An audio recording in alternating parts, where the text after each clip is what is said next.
Correct.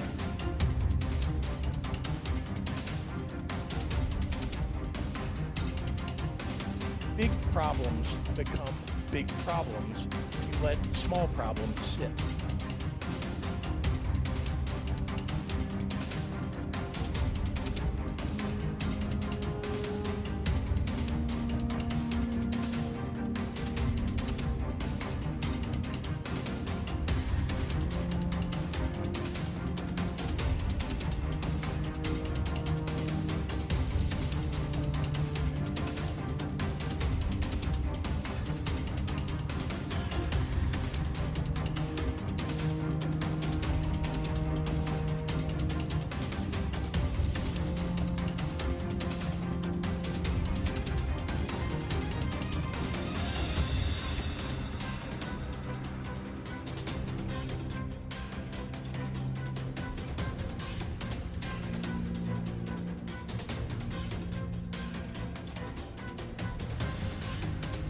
Hey everybody, how's it going? I think we're ready.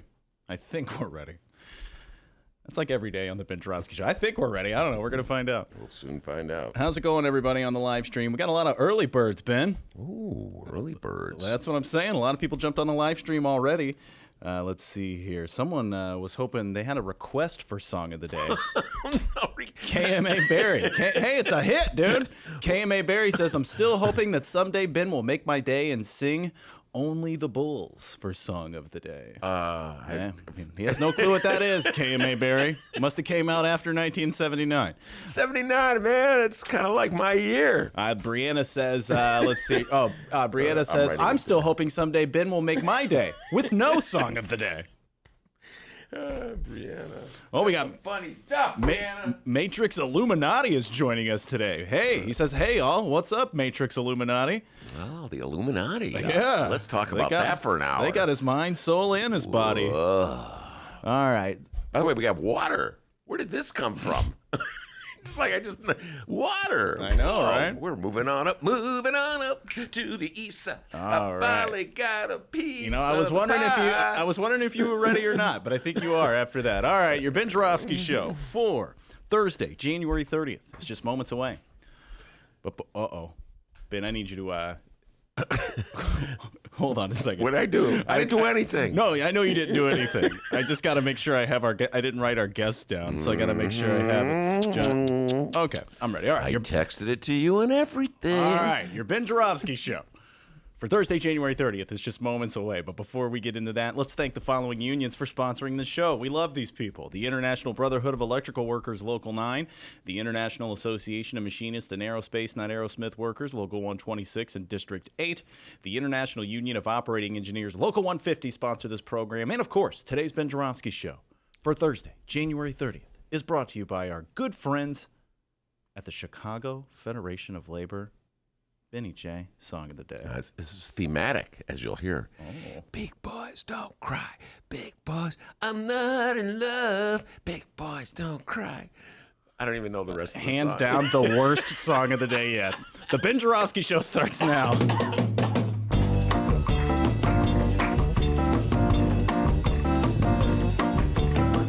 It is Thursday, January 30th, and live from the Chicago Sun-Times Chicago Reader Studio on Racine Avenue, this is the Ben Joravsky Show.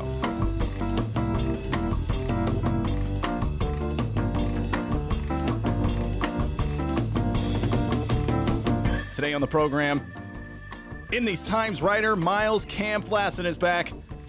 Joshua Smyser Deleon is back. And we're talking recreational marijuana with Lisa Solomon, because she's back. And now your host. Yeah, he's back. Chicago Reader columnist Ben Joravsky. Hello, everybody. Ben Joravsky here. We're calling this Speak Softly Thursday. And here's why. I'm speaking softly today. I'm going to speak softly. You know why, D? You know why I'm speaking softly? Why? Because I read a column in Sun-Times, home delivered as always, by a columnist named S.E. Cupp. And S.E. Cupp is basically a moderate Republican. Okay, see, this is part of what I do. I read what the other side says so I can learn, okay? And S.C. Cupp's one of those moderate Republicans who says that she really dislikes Trump and she's open to a Democrat winning.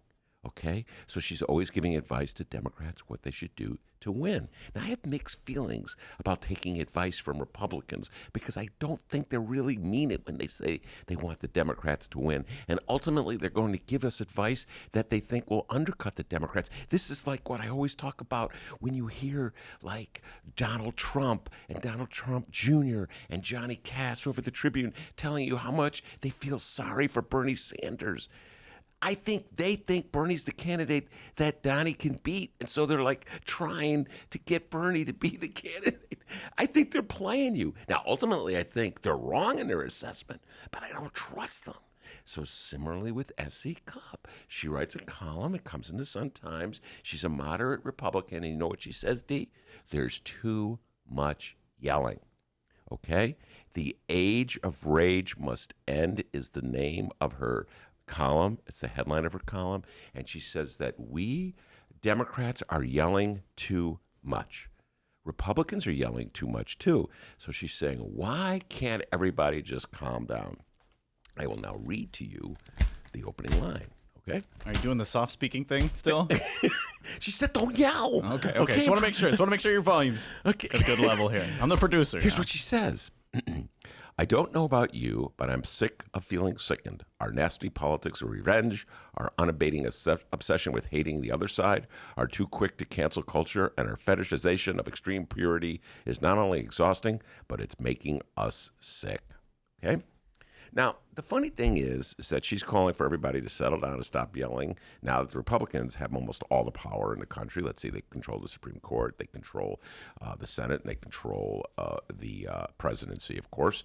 And they got there by yelling and being loud, okay? They have Fox News empire, which just spreads their propaganda, their information out to the millions and millions of Republican followers throughout the world who just take their talking points from them, and they're always yelling. It seems to work, yelling. You get what I'm saying, D? Yelling seems to work. Now that the Democrats have figured out that yelling works, and they got a candidate named Bernie Sanders who yells a lot and is doing really well, suddenly moderate Republicans are saying, no, don't yell.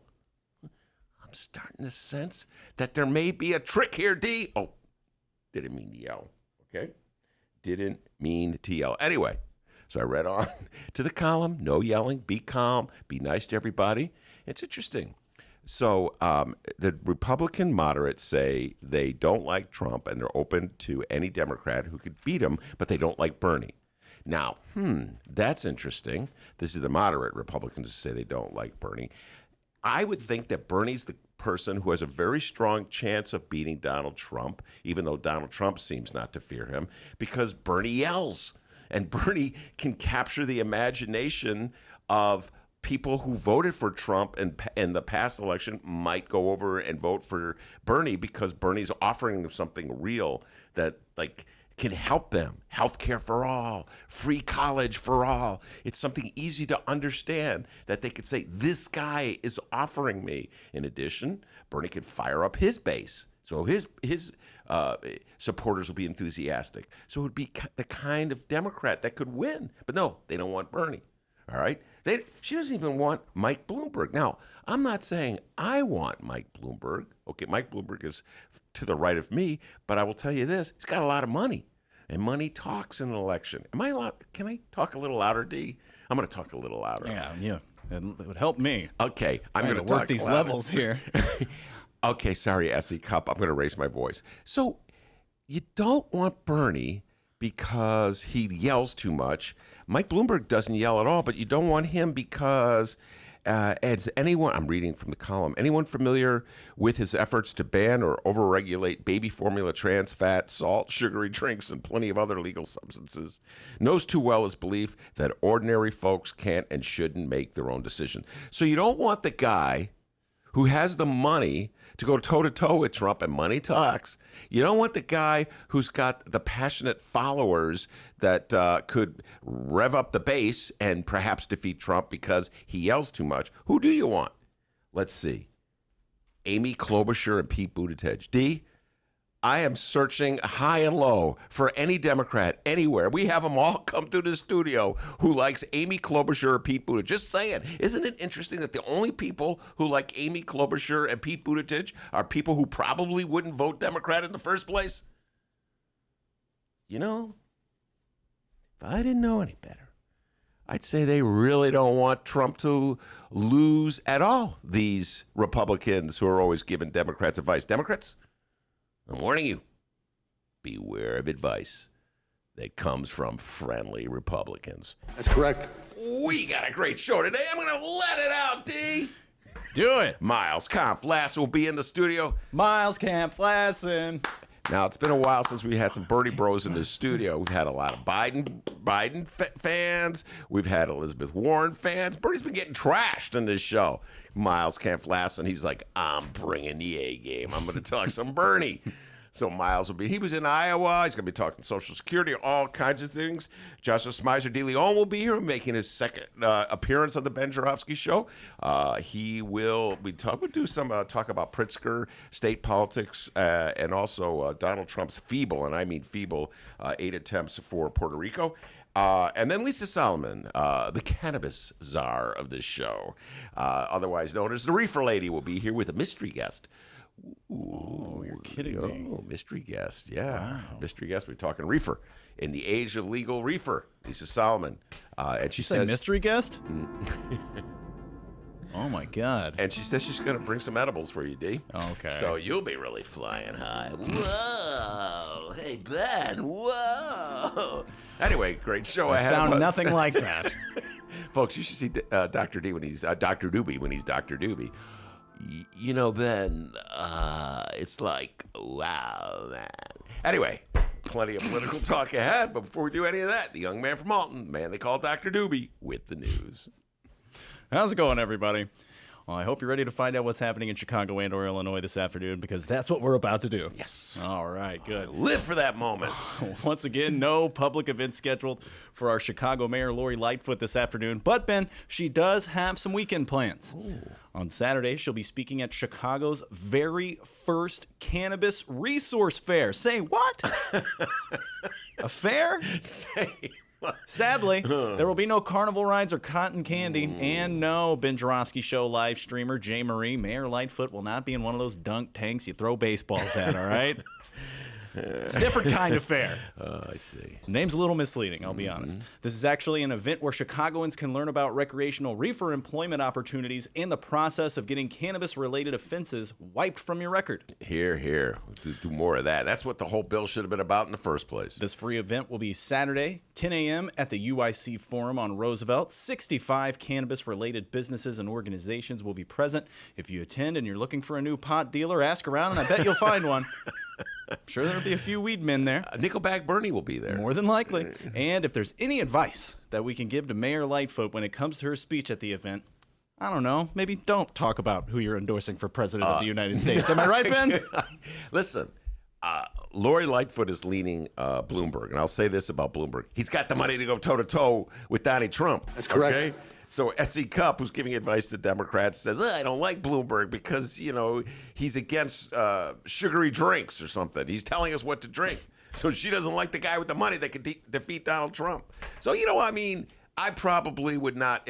Is Michael Bloomberg in my top 10 of Democrats? I do the top 5. Now, we want this live stream audience liking you. Now, don't go announcing that he's in your top 10. Top 10. I mean, are there even 10 candidates anymore? I mean, I have to consider him. He's running as a Democrat. Oh, my listeners. No, there's only one, Bernie. I got my top 3. It was funny. I was talking to Joshua Smyser Deleon. I said, now, listen, I want to hear your top 3. He goes, I'm ready to deliver my top 3. Let's see, I'm going to ask Miles Kampf-Lassin. Have I ever asked him this yet, D? Who his second and third choices are? No, maybe. I don't know. He could be a Bernie guy, like Robin. Anyway, yeah. So is Bloomberg in my top 10? I don't know. I got to think. On one hand, the guy's got a lot of money, D. Money talks. Talking about J.B. Pritzker. That's why he's our governor. Shout out to KMA Barry on the live stream chat. He says, Dennis will be going to this event looking for free samples. You may not be wrong, KMA. Well, you may not be wrong. KMA, the problem is it's at 10 in the morning, all right? I've corrupted the doctor back home in Albany. Get up with that rooster. The rooster would crow at the break of dawn, Dennis, but I'm up cutting wood. Now he's like, oh, man.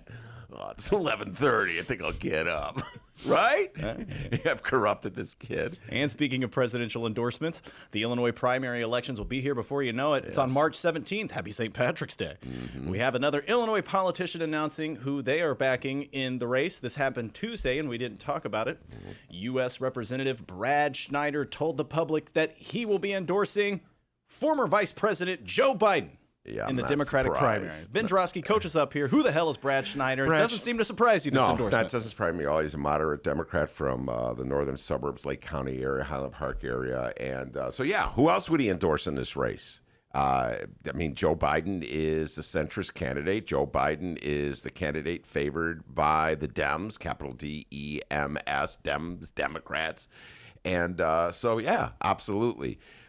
Most middle of the road congressmen or congresswomen will go with Joseph Joey Biden, and that's exactly what Brad Schneider is. So I'm not surprised. I'm trying to think: does Bernie have any congressional support in the Chicagoland area? And I'm doing this off the top of my head. I should know this, but I do not believe that Bernie Sanders is supported by any of the Congress people in Chicago. Miles Kampf-Lassin will correct me. I know when he comes in. What about Chewy? He's still a congressman, right? Yes. Has Chewy endorsed Bernie? I guess you're right. I don't know. He endorsed him last time. I would assume he would if he hasn't. You know, I said corrected, perhaps. But that just goes to show you, of course, in my humble opinion, how disconnected most of our Congress people are from just the base of the Democratic Party, the real activist people in the Democratic Party. In fact, I was talking to Maggie Wonderly. What's up, Maggie? Who is a Aurora-based Bernie supporter who helped put together the slate of Bernie delegates. I'll be writing about that next week. Fascinating story about how slates are shaped together and the rules and regulations that govern who gets to run as a delegate. And Bernie I would have to give Bernie credit. He's probably the most organized of all the presidential candidates here in Illinois, the way he put together his slate. So you may be right. Chewy, he endorsed him last time, and Bernie endorsed Chewy for mayor. So perhaps he is endorsing him now. I just can't remember. So sit corrected, D. Shout out to Dragon Slayer 19. He weighed in on the live stream chat, and I may agree with you, Dragon Slayer 19. He says Ben really needs to stop treating the primary as if we had ranked choice voting. Well, okay, that's a valid point. We do not have ranked choice voting. We only get one choice, and yet I view it this way, Dragon Slayer. You know, what if my candidate doesn't advance to the next round? Okay, I mean, what if my candidate doesn't make it past Super Tuesday? Who will I vote for then, or who would I support then? I'm thinking ahead. But you're right. I only get to vote for one person. Wish we did have rank voting. That'd be an interesting little concept. So right now, as everybody knows, my 1, 2, 3 are 1, Bernie, 2, Elizabeth Warren, and 3, Andrew Yang. I'm liking Andrew Yang more and more, but he's still nowhere near Bernie and Elizabeth Warren. And then it's a big drop. By the way, change in my ranking. Get Dragon Slayer. I'm going to have to announce this to him. Change in my ranking. Yesterday it was Klobuchar 4, Biden 5. Then I was reading this article about Amy Klobuchar's record as a prosecutor in Minnesota. Well, what is it now? Now it's Joey B 4, and I don't know who 5. I'm struggling for 5. I don't know. I don't have a 5th. Dennis for 5. Oh, cool. Finally. I'm really not feeling Amy after reading that article about. It seemed like she railroaded this one defendant and wasn't open-minded at all about the possibility that he may have been innocent. Didn't show good. Can I beg Kamala to run again? Remember, I was drinking the Kamala Kool-Aid for a while. Let's not do that. You know what? Should I put Steyer in there? Nah. I'm really struggling with number 5, D. So we got here Brad Schneider, Bernie bro? No. He's a Biden guy. Yes, he's a Biden guy. No big surprise there. He's a Biden guy. All right, moving on. Illinois Governor J.B. Pritzker. Big problems become big problems when you let small problems sit. Remember that, all right? Wait, hold on. Big problems become big problems. How's your tooth? Your tooth okay? Remember, okay. We were talking about that. You got to watch that tooth, or that'll become a big problem. Okay. Today, the governor is at Illinois State University. Ben, for 10 trivia points. ISU? Where? Normal, Illinois. Oh, okay. Come on, give There me the we go. ball. All right, who's the greatest basketball player ever come out of Illinois State? Ice Cube. Ice Cube was outside our studio, but he didn't come in the studio. Doug Collins. All right. You ever been to Normal? Yeah, I told you we've had this conversation. Whoa, you're starting to forget.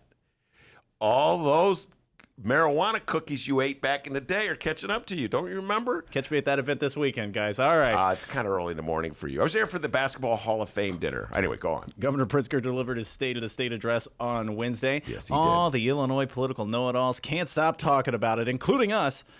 Ben, for those may have not have heard it, what were your thoughts on that? Well, my thoughts on that are they're concentrating on the absolute wrong thing of the speech. And all the attention's been on his pledge to clean up corruption in the state of Illinois, and that's what seems to be the headline event. I'm going to clean up corruption in the state of Illinois. D, I just have to laugh at this. We're gonna propose new laws. I'm like, the guys are being charged. The crooked politicians are being charged with extortion and blackmail and taking bribes. They're already illegal acts. I don't know if we need new laws to get people to pay attention to the existing laws. They knew the laws. They were breaking the laws when they broke the laws. I just think there's just like a general sense that I won't get caught.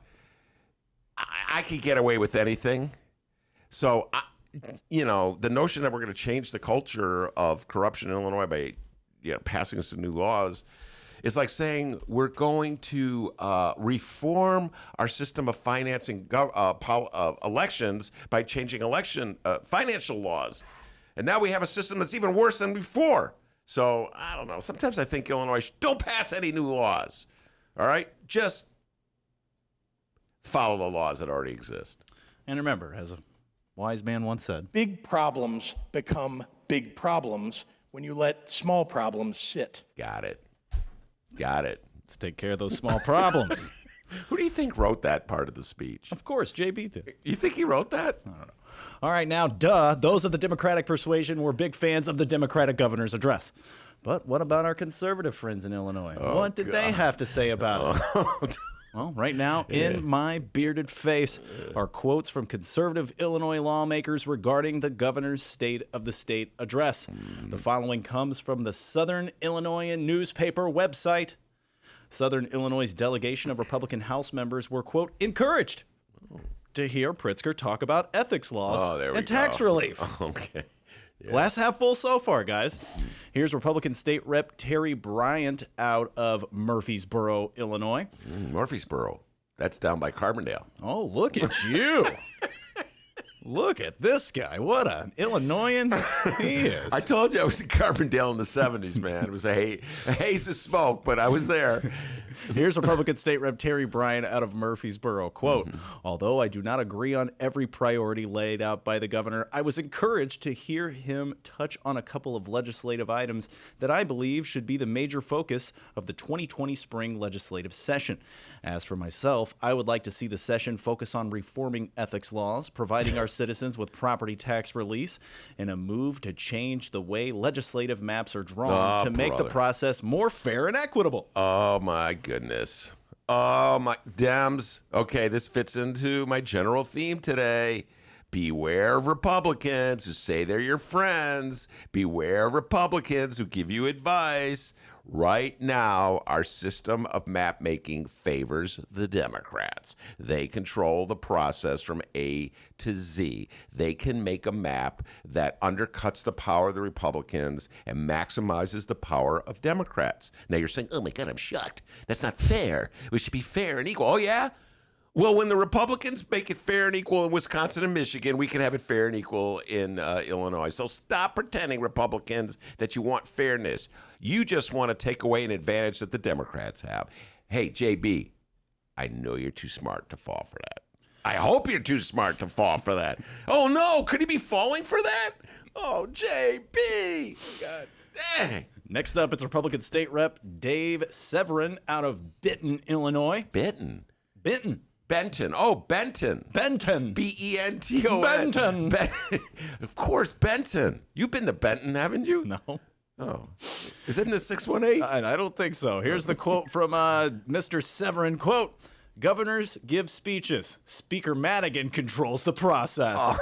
We're back to bashing Madigan. I was encouraged to hear the governor signal support for badly needed ethics reforms, some of which I am sponsoring. Oh, but we all know that there's only one person that can either make something happen or stand in the way, and that is Speaker Madigan. Are the Democrats serious about cleaning up state government and ending corruption? The proof will come when bills actually make it to the floor for votes. Okay, let me break it to you. Madigan's not number one in town anymore, all right? That's old Bruce Rauner rhetoric. Bruce Rauner, when he got elected, he said, who can I pick on? But remember at the beginning, Bruce Rauner didn't even know if it was going to be Cullerton or Madigan that he was going to pick on. He must have done some kind of survey or poll, who knows? And they came up with the notion that Madigan would be the best person to demonize on the Democratic side. He spent 4 years demonizing Madigan. All right, thought that was the key to winning re-election, thought that was the key to getting the legislation he needed to gut unions. None of it worked. He tried to twist the arms of Democrats into passing his anti-union legislation by bankrupting the state. That didn't work. J.B. Pritzker defeated Rauner. Rauner's gone. And now J.B. Pritzker is the number one Democrat in the state. Michael Joseph Madigan is a distant second. Who was this legislator that said this, D? I just forget the dude's name. This feller's name, Dave Severin. Severin. Dave, come on. You're reading from the Rauner playbook. That playbook didn't work, okay? Rauner spent millions and millions of dollars demonizing Madigan. Guess what? Madigan got even more seats in the General Assembly, and J.B. Pritzker is the governor. So Madigan is not the problem right now. If you're a Republican. Yay for our teachers! Yay for our teachers! Did you say Bruce Rauner? Bruce Rauner. And then the next name, well, he always cuts it off, but the next, yay for Ann Burke. I thought Bruce Rauner was against big machine Chicago Democrats. Funny, he just picks and chooses. He loved Eddie Burke, didn't like Michael Madigan. Here's Republican State Rep Patrick Windhorst out of Metropolis, Illinois, home of Superman. Yeah, isn't Superman from Metropolis? I guess so, yeah. He says, quote, Windhorst? Is that his name? Yeah, Windhorst. W-I-N-D Horst? H-O-R-S-T. Okay, just had to get it right. Windhorst. Yeah. We're looking for comments on the statement he made, not Okay, necessarily his name. Just wanted to get it straight, okay? Patrick Windhorst said, quote, Illinois leads the nation in population loss in the last decade. I believe we must tackle the crushing burden of unfunded mandates and get Springfield off the backs of schools and local government units. The high cost of running local government causes the price of property taxes to go up and causes people to leave the state. Solving this issue and providing relief for our citizens will take bipartisan compromise. All right. There's like a kernel of what he said that I agree with. And this is an interesting debate that's going on in Springfield right now. And this is like the subterranean message that Pritzker was sending out yesterday. In fact, the Tribune picked up. I got to give the Tribune credit. Chicago Tribune. Hold on. Let me get to you. Hold on. Let me just take this. Hold on, D. Huh? I got nothing going on. Yeah, go ahead. just Take your time. Be patient. Here we go. They have this in big bold print, a pull-out quote. That's what they call it in the business, D. All right? And Fancy pants. This is from Pritzker's speech. I'm here to tell you, the carnival barkers, the doomsdayers, the professional critics, the state of our state is growing stronger each day. I have that quote. Yes, you do. Are you going to read it or play it a little while? I got it right here. Hold on. I'm here to tell the carnival barkers, the doomsayers, the paid professional critics, the state of our state is growing stronger each day. Yeah. Don't believe me? Well, consider these facts. Oh, wait, he was going to say about the cell phone. The guy who made the cell phone is from Illinois. Did you know that, D? And then there were 4 presidents from Illinois. Did you know that, D? So anyway, when Pritzker says these things, what he's doing is taking aim at people like the right, people like the Chamber of Commerce types, people like the Republican leadership in the state of Illinois, and people like the editorial writers of the Chicago Tribune who say that people are leaving Illinois. The population is falling because we have too many unions and our taxes are too high. And what Pritzker is trying to do is saying the state is not nearly as bad as the doomsdayers say. We're a lot stronger than they say. And what we really need, and this is where the fight is coming down, if you want to have property tax relief, then we're going to have a fair tax. Where the wealthier you are, the more you pay. That's sort of the subterranean, unmentioned message that he's beaming out in his speech. And that's what the Republicans are countering. It's like they won't say it in direct words, but this is kind of what the brainwaves are emanating.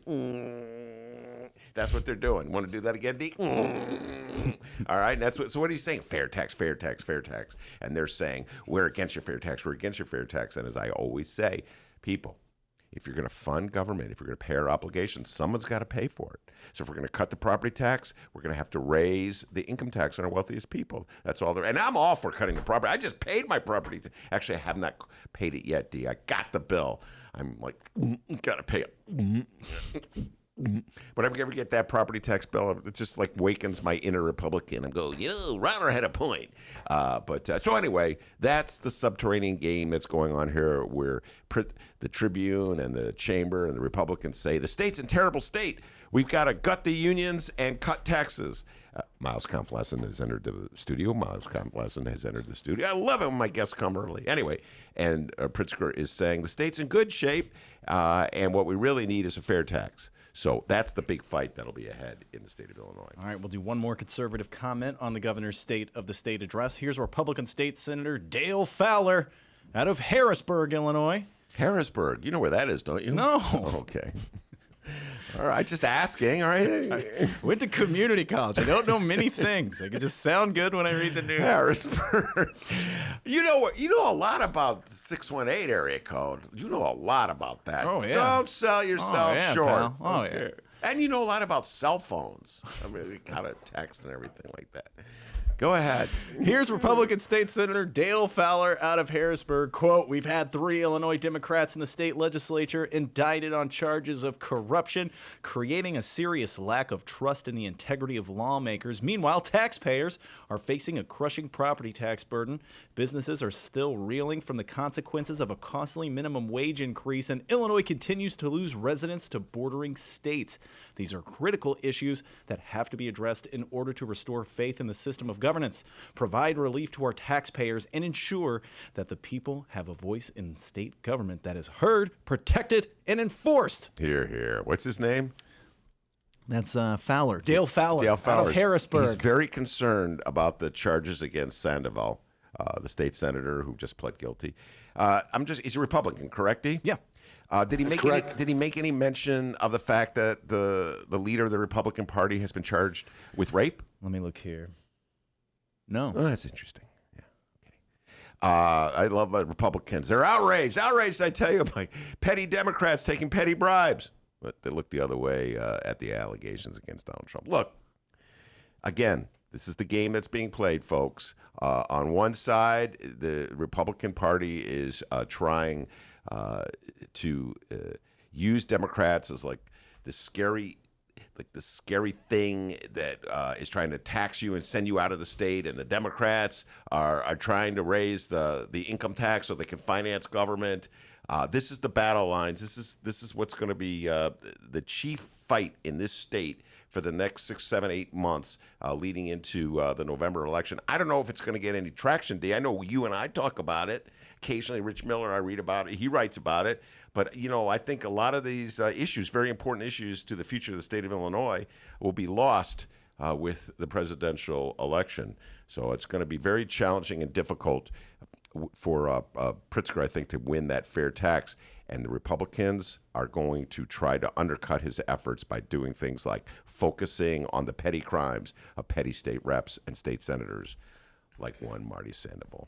So there you are, everybody. That's what's going on in Chicago and or Illinois this afternoon. Feel free to weigh in with your thoughts on the governor's State of the State address. You can do so if you're listening live on the live stream chat room, or you can find us on Facebook and Twitter at Benny J Show, BENNY, the letter J Show on Facebook and Twitter. The Ben Joravsky Show on Instagram. Ben runs the Instagram account. Ben, how's that going, by the way? I told you it's booming. I told you Zuckerberg called me, remember? I told you that. He goes, Ben, like, It's just too much. You got to stop with the Instagram post. You're blowing up here a little too much, sir.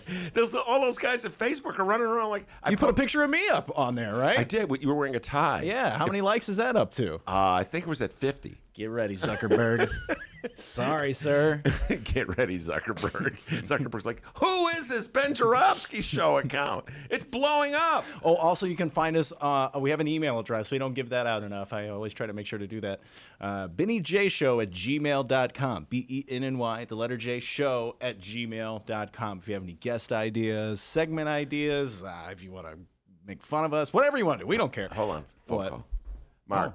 It's Zuckerberg. I'm on the air. I can't come talk, on. okay? All right. I know the account is really destroying your computers. Do that after the All show. right. Yeah, I'll talk to you later. Take care. Oh, goodness. All right. So, hey, don't go anywhere, everybody, because coming up next, our friend Miles Kampf-Lassin of In These Times magazine is with us. We're going to talk progressive politics. It's the Ben Joravsky Show, live from the Chicago Sun-Times.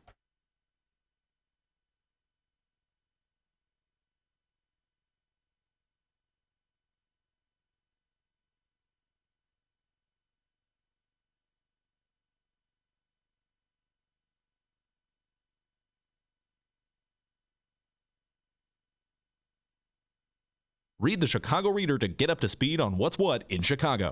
Culture, food, arts and entertainment, weekly concert listings, weekly event listings, the environment, travel. I can continue, but you get the point. And for all of you Chicago political junkies, raw weekly columns on real city politics from Maya Dukmasova and our very own Ben Joravsky. The Chicago Reader, free to the public in newsstands throughout the city and online at chicagoreader.com. Read it now and be a more informed Chicagoan. Hey, everybody. What you're about to hear are the piano stylings of Jeff Manuel. Man, listen to Jeff go. Jeff Manuel has been playing piano around Chicago for years. He's played for conventions, for celebrities, played in basement bars with blues bands. He's played at prestigious social clubs, fine restaurants, and in the intimacy of private homes. Book Jeff Manuel at jeffemanuelpianist.com. Don't worry, I'll spell his name at the end of this commercial. You know what Chicago Magazine said? They said that Jeff Manuel is, quote, as comfortable with Chopin as he is with Cole Porter. He's excellent and his performance is joyous. He offers an elegant stream of compositions and interpretations that entertains the mind but won't hurt the ears. To hear more of Jeff Manuel's work and to book Jeff for your next event, go to jeffmanuelpianist.com. I'm going to spell it out for you, people. J-E-F-F. M as in Mary, A, N as in Nancy, UELPIANIST.com. Take it away, Jeff Manuel.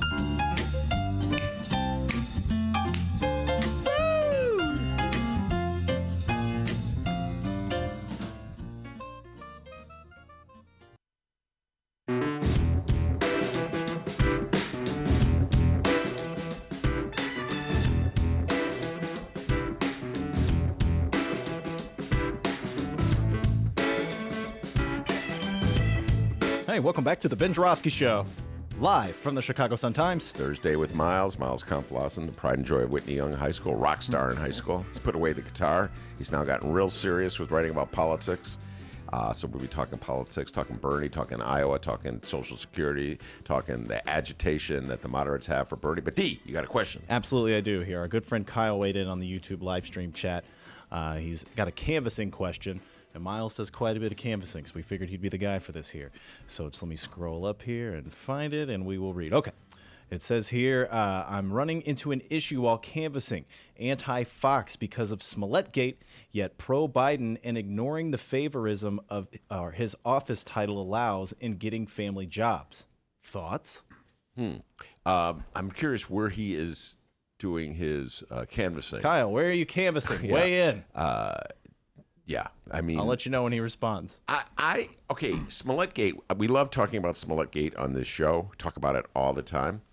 It's fascinating on so many ways. I urge everybody, not today, but if you haven't already, check out Maya's discourse on it from Tuesday. She was passionate on the whole issue. She thinks the whole thing is just a trumped up, no pun intended there, issue manufactured by people who despise the criminal justice reforms that Kim Foxx, the larger criminal justice reforms that Kim Foxx is proposing. And her main point, which is a very good one, like if you were to list the top 20 issues in criminal justice in Chicago and Cook County, Smollett Gate would not even be on the top 20. I said, well, I said it may make it into like the top 20, but it's not top 10. So minor issue with her on that point. But I think overall she made a good point. Kyle said he canvasses in the 40th ward, and he's wondering how to do, some advice on not alienating people. You know what I mean? Well, let's. I know the 40th ward is north side of Chicago. The former alderman of that ward is Patrick O'Connor, and the new alderman is Andre Vasquez. Very good. Democratic Socialist. Come on, D. Andre Vasquez. I'm reading people's comments on the live chat. Come the on. hip hop rapping alderman, all right? And he's for Bernie, I believe. All right, so advice. You go to a door. You knock on a door. Let's say Great sound effects. Yep, okay. And you say, yeah, I'm for Kim Foxx. And the person says, I can't stand her. Smollett Gate. What do you do? Well, I got to say, I think that canvassing is the heart and soul of certainly local politics, retail politics. If you want to, move people on the ground, knocking on doors, talking to potential voters, to community members, to neighbors, even people that don't vote, that's the way that you kind of understand what is going on the ground. Of course, it's all mediated through what media is telling them, and so you do have to push back on certain narratives. But I got to say, it's such a relief from the spin zone of, we always talk about the hellscape of twitter.com and other, how online it brings out the worst in people. Mm-hmm. Having door-to-door, person-to-person conversations is not only very good as a way to kind of demystify the political, experience of how people decide who they're going to choose to represent them, but it also allows you to sharpen your skills and get used to, having difficult sometimes, but really important conversations about issues that matter to you and that matter to them. So I do encourage people to, if you want to get involved in political organizing, there's these surveys out that talk about how, Americans say they spend many hours a day doing political work, but that really boils down to them reading articles online or something, and considering that civic engagement. I've got to say it is so helpful to, of course I spend much of my day consuming the written word as well, but it's so important to actually get out and start talking to people as well, especially in campaign season. So just as a preface to all of this, in terms of that question, I have not been canvassing for Kim Foxx. I do think that in terms of this race, I support Kim Foxx. I think that she's facing a barrage of attacks that are often a little bit, racist, to be honest. You see these Conway ads that say, we're on a fox hunt and stuff. It's really gross the way that they're going after her. And he's trying to kind of run to her left in these ads. And when, what I would say is we've seen a 20% drop in incarceration rates. That's good. It doesn't mean that there's, violent criminals on the street. It means we're actually accomplishing many of the criminal justice reform goals that have been set out and that we're seeing across the country. When you look at Larry Krasner in Philadelphia, you look at Ches Aboodian in San Francisco, who just eliminated cash bail in San Francisco. These are the type of progressive reforms that we really desperately need in Cook County, and that's why you saw Anita Alvarez kicked out and why you saw, real transformation when Kim Foxx won. And I think that's still what working class people largely want. The Smollett case is the media will not put it down, as we just talked about, that editorial interview meeting thing where they just, the Tribune's editorial just kept talking about it. So it's understandable that that's what voters, associate, because that has been built up by the media. So you got to just counter that with, things that the media is not talking about, like a drop in incarceration rates or things that will, refocus the conversation away from just that. All right, scandal. let me ask you this then. I'll be really specific. If you knock on a door, thank you, and you sense that the person you're meeting is aggressively against the candidate you're supporting, do you engage, try to convince, or do you just say, my life is short, there's a lot of other people on this block, thank you, sir, for your interesting opinions, go Bulls, and then leave? Is that I what you always do? throw Walk in a away? Go Bulls Yeah, at go the Bulls. end. Our sad Bulls. Let's not discuss last night's game. They had the lead with 3 minutes. Sorry. Zach LaVine should be an all-star, though. So I would move on. I mean, I think that's kind of canvassing 101. If you realize you're not, certainly at a later stage in a campaign, there's persuasion is an important part of any political campaign. You want to win voters to your side, but if somebody tells you, I'm going for another candidate, don't waste your time. You've got to move on, and that's certainly the case. I've been in Iowa for in recent weekends. Seen a lot of different parts of the beautiful state of Iowa. I gotta say, it's a wonderful. You're all over place. Facebook. No, I mean, I know. I love it because Miles, we'll get into Miles' Iowa thing, but Miles, it is true. Your Facebook post, and you always have the Bulls hat. Yep. You wear the Bulls hat in Iowa. Aren't they like, what? They're not even Bulls fans in Iowa. I think it's safe in Iowa because they're not, there might be some mixed allegiances, but I'm going to the, eastern part of the state. I think they're, they're largely Bulls fans. Though most likely going to be Packers or Chiefs fans, so I wouldn't wear my Bears hat there. Yeah, okay. I would make an argument. I'm making this argument that, yes, wear the Bears hat, because you get an engagement then. Mm-hmm. Well, I can't stand those mother beep. Yeah, well, and then, you get talking football. Of course, that's my problem with canvassing, Miles. I'm like 15 minutes at the door with one guy talking about the Bears, and I realize I haven't. It seems like you can do that with pro teams in Iowa. College teams, oh, hell no. You better wear. Buckeyes. Yeah. 2020. All right, that's enough sports talk for Wait, today, time by the way. out. So I can't remember who asked the question. That was Kyle. Kyle, Miles' advice is to quote Dionne Warwick and just walk on by. Yeah. If you find that there's pushback and resistance, just the very notion of Kim Fox, and they're all, fired up in Smollett Gate, just go, see ya, wouldn't want to be ya, and leave the One thing, though, I mean, that I do think is important, certainly in Iowa, as it relates to what you were talking earlier in the show, is somebody might be supporting Joe Biden, but for example, but as Kyle brought up, but in a state like Iowa, where there's, caucusing and certain candidates have to reach certain thresholds, even though Joe Biden is obviously going to get delegates out of Iowa, unless there's like a massive sea change, in some areas, he might not in a caucus site reach that level of voters you need to be counted, and so they might have to move to their second choice. So in that sense, there is it's not ranked choice voting, but there is this version of, if your candidate doesn't reach a threshold, you do move on to a second or even a third choice. So it is important to have those kind of conversations of being like, well, I know you're with Bernie, I hope you'll, go by, I know you're with Biden, I hope you go Bernie number 2 or, Warren number 2, whoever you're canvassing for. So that's, and what we'll see is, in the past week, there's been 2 kind of developments that relate to this. One is Andrew Yang said he believes most of his supporters will go to Bernie if he doesn't reach thresholds in the Iowa caucus. So he's not, coming out and supporting another candidate, but he's basically giving a nod to his supporters to say, this is what I expect you to do. And that could be a big boon because, if Andrew Yang's getting 5% in Iowa and those voters go to Bernie, for example, that could be big. Same thing with Tulsi. Tulsi was just visiting a Bernie headquarters site in New Hampshire, kind of just stopping by to say hi. It's kind of giving these impressions to their followers to be like, oh, I'm kind of with this person. So I do think that is important to have those kind of conversations and not just say, oh, I'm not going to speak to you at all. You're on the other side of you're on the other team. So thank you for saying that. I get a lot of grief from my friends of the real lefty persuasion for having a top 5. Yeah. I struggle with my finding 5 that I could fill out, but you got to have a 5. Really, right now today, since the revelations about Amy Klobuchar's prosecutor. Oh, and did you see the Black Lives Matter Minnesota is calling on her to step down from the race? It's really hard for me to stay with her at number. She fell from 4 to 5. I'm really strong. I could not put Tulsi in there because of some of her issues with Indian Muslims that we've talked about on this show many times with Samina and Ramana.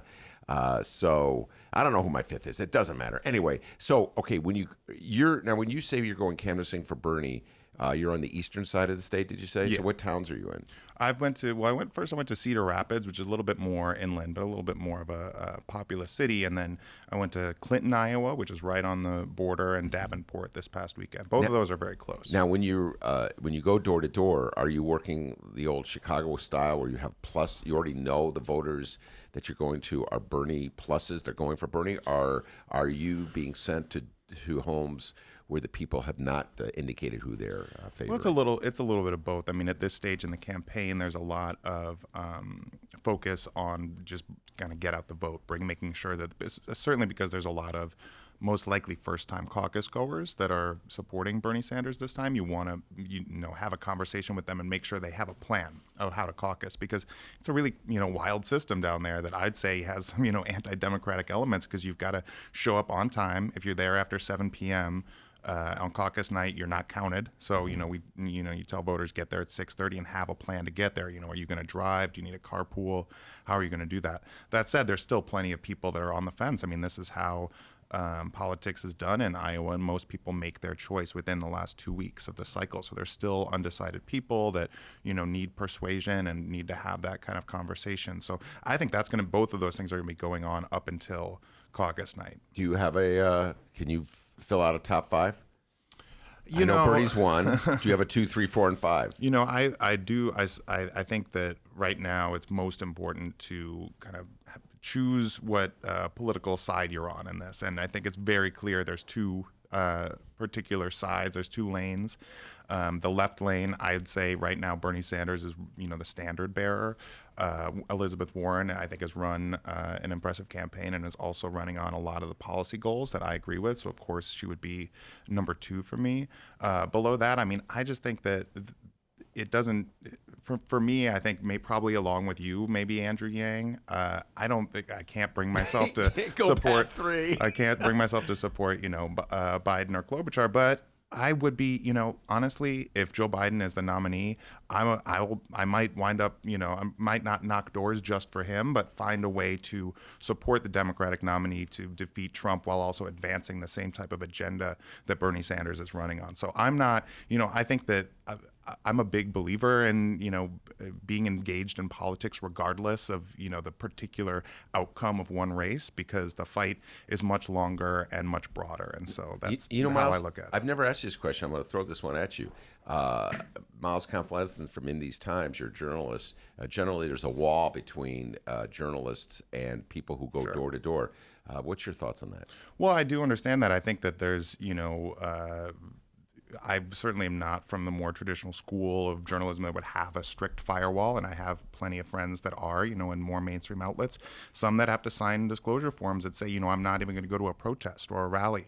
I work for a publication that is pretty straightforward about its politics and its political bent. I mean, the mission of In These Times is to amplify and advance movements for justice, and I think that political campaigns certainly fall within that. Most of my organizing work has been not around politics, electoral politics necessarily, but around different issues. Especially, I've done a lot of organizing around housing, around immigrants' rights, around nuclear disarmament and anti-war work. In These Times, of course, it's a 501c3, it's a nonprofit, it doesn't endorse a candidate. We've written about positive things about lots of candidates, critical things about plenty of them. So as, an organization, it's not like the Des Moines Register or something where they're going to put out a big editorial endorsement. Like In These Times doesn't do that. That said, I mean, I'm just an employee there. I'm a writer, columnist, editor, so I don't see myself as, held to exactly the same strict editorial standards, nor do I think that would be beneficial for the type of work that I do in terms of assigning and writing stories. I mean, most of my work, even when it is more reported work, is based on some type of analysis, and I try to bring a political lens through which, and be clear about that. I mean, I think that we should see more of that, hopefully, in journalism, is people being honest about their biases, because that is always a, aspect of what you bring to the job. Listen, I know we didn't say we're going to talk about this, but you raised subjects. You know us, we go in tangents all the time. Journalism is confronting so many issues right now, and it's like there's so many newspapers that are just barely hanging on. The Tribune, we had a couple staffers in talking about the new one of their new owners that has a majority stake, very anti-employee hedge fund. And there's efforts to try to get them to sell. So the reporters are having to step up just to defend their newspaper, their institution, in a way that they never had to before. So journalists, I think, really have to rethink these issues. And when the thing that happened with the Washington Post and the reporter whose name escapes, Felicia, with Kobe Bryant tweet was just so outrageous.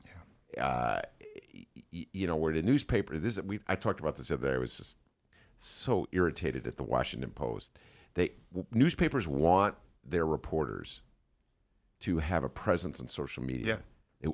They encourage you. The reader literally made me get a Twitter account. That's a whole other story. Years ago, I didn't want one. Well, it's such a portal in which to people get access. The journalism is through personalities and through people having opinions. So I mean that's frequently the way in. So when there is more of a harsh dividing line, it's kind of like, what do you want? What do you want? So it's like the woman had the Twitter account. She posted a link to, after Kobe died in the helicopter crash, a link to a story that talked about his rape case. Yeah. And there was an outpouring of hate against her. And the Washington Post, instead of defending her, suspended her. Old boy who runs the Post, Marty Barron, sent her this really... And of course, the owner of the Post is Jeff Bezos. Jeff Bezos, yeah. I'm like, what? What do you want? Both ways? You want your reporters to be like, jugglers and clowns on Twitter? And then talk about an anti-worker organization. I mean, of course, there is a union at the Washington Post. It's actually represented by the same union that I am the shop steward of for in these times, which is the News Guild, the Washington Baltimore local, and they've been trying to negotiate a contract for years, and it's just a stalemate because they have these completely anti-worker, anti-union lawyers on the management side that are just won't give an inch. So I'm not shocked that is going on there, but so management makes clear their politics in these situations, right? So why is it wrong for the employees to then also have opinions, especially when those opinions are about protecting their own rights and their fellow workers? So I'm, comfortable being explicit about my political positions. I know, most of the stuff I write, honestly, is opinion or, op-eds or columns, things that have a clear political bent.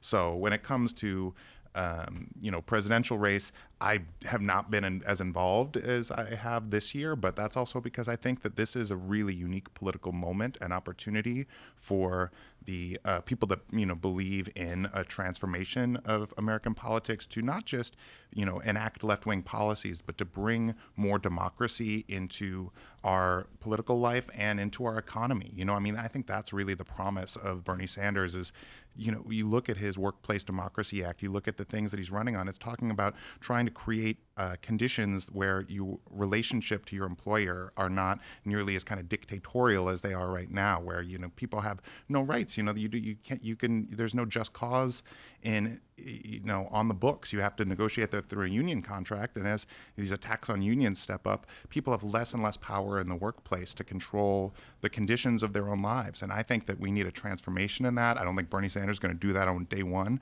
but I think when you look at the kind of coalition that he's building right now and the type of policies he's run on and his whole entire record of walking on picket lines and standing up for labor rights, I think that is presents a new opportunity that it is incumbent on people that really believe in that to get on board with. So that's why I talk about this kind of stuff. And honestly, I think that it makes it, going out and knocking on doors and talking to voters gives me more of a real understanding of what is going on the ground rather than just reading news reports, and looking at it from on high. So for me, I take it as, it's a educational experience as well. Fair enough.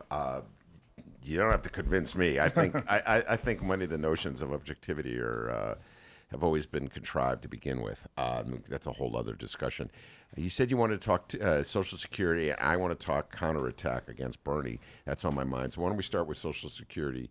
I'm not quite sure what exactly it is you want to talk about Social Security. So well, I think that it's become this issue that Joe Biden has, it's kind of began with the Sanders campaign putting out some information on, and it was actually through David Sirota, somebody we talked about last time I was on the show, who's the ostensible speechwriter for the Sanders campaign. pointing out how Joe Biden has a record of working to cut Social Security. And rather than trying to deflect that or move on from it, the Biden campaign, he couldn't resist and kind of rejected that, which forced them into these. You saw he did a panel, forum on racial justice, and said he had never said he wanted to freeze spending on Social Security. And the interviewer just said, actually, you did, because it's very clear in the record. He's been doing this for 40 years. And I understand plenty of people want to continue to support Joe Biden, and there's plenty of reasons to do it. But saying that he has not worked to cut Social Security throughout his career is just a bald-faced lie. And I think that voters are starting to see that. And the reason I bring it up and think it's important to talk about is what we've seen on the ground in Iowa. The most recent New York Times poll that's out has seen a 17-point swing from voters that are between 45 and 64 from Biden to Sanders from the last poll until now. And that is a massive swing, and it's backed up in these other polls. Emerson has a poll out, Fox News has a poll out showing over 10% swing within this age demographic that has been Biden's base. Everybody says Bernie gets all the young people, even if that's kind of his bag. We're starting to see voters move away from Joe Biden to Bernie Sanders, and I think it has a lot to do with this particular Social Security attack, because it's probably the most popular government program in American life, and for over half of Black adults, that's the social seniors, that is their primary source of income. Social Security, it's so near and dear to people's hearts that when you bring that up, that you've had a candidate who's in the top position and has been working throughout their life to cut that, and Sanders has an ad up in Iowa right now about that. That can, force this cleavage where people have to deal with that record. So that's why I want to bring it up, because if I was in the Biden campaign, I'd want to get rid of this story immediately instead of continuing to engage in it. And that story plays to a larger issue that Democrats are having to confront with this election. And that's the issue of mainstream centrist Dems like Joe Biden, who down through the years have moved consistently to the right, to the center, to find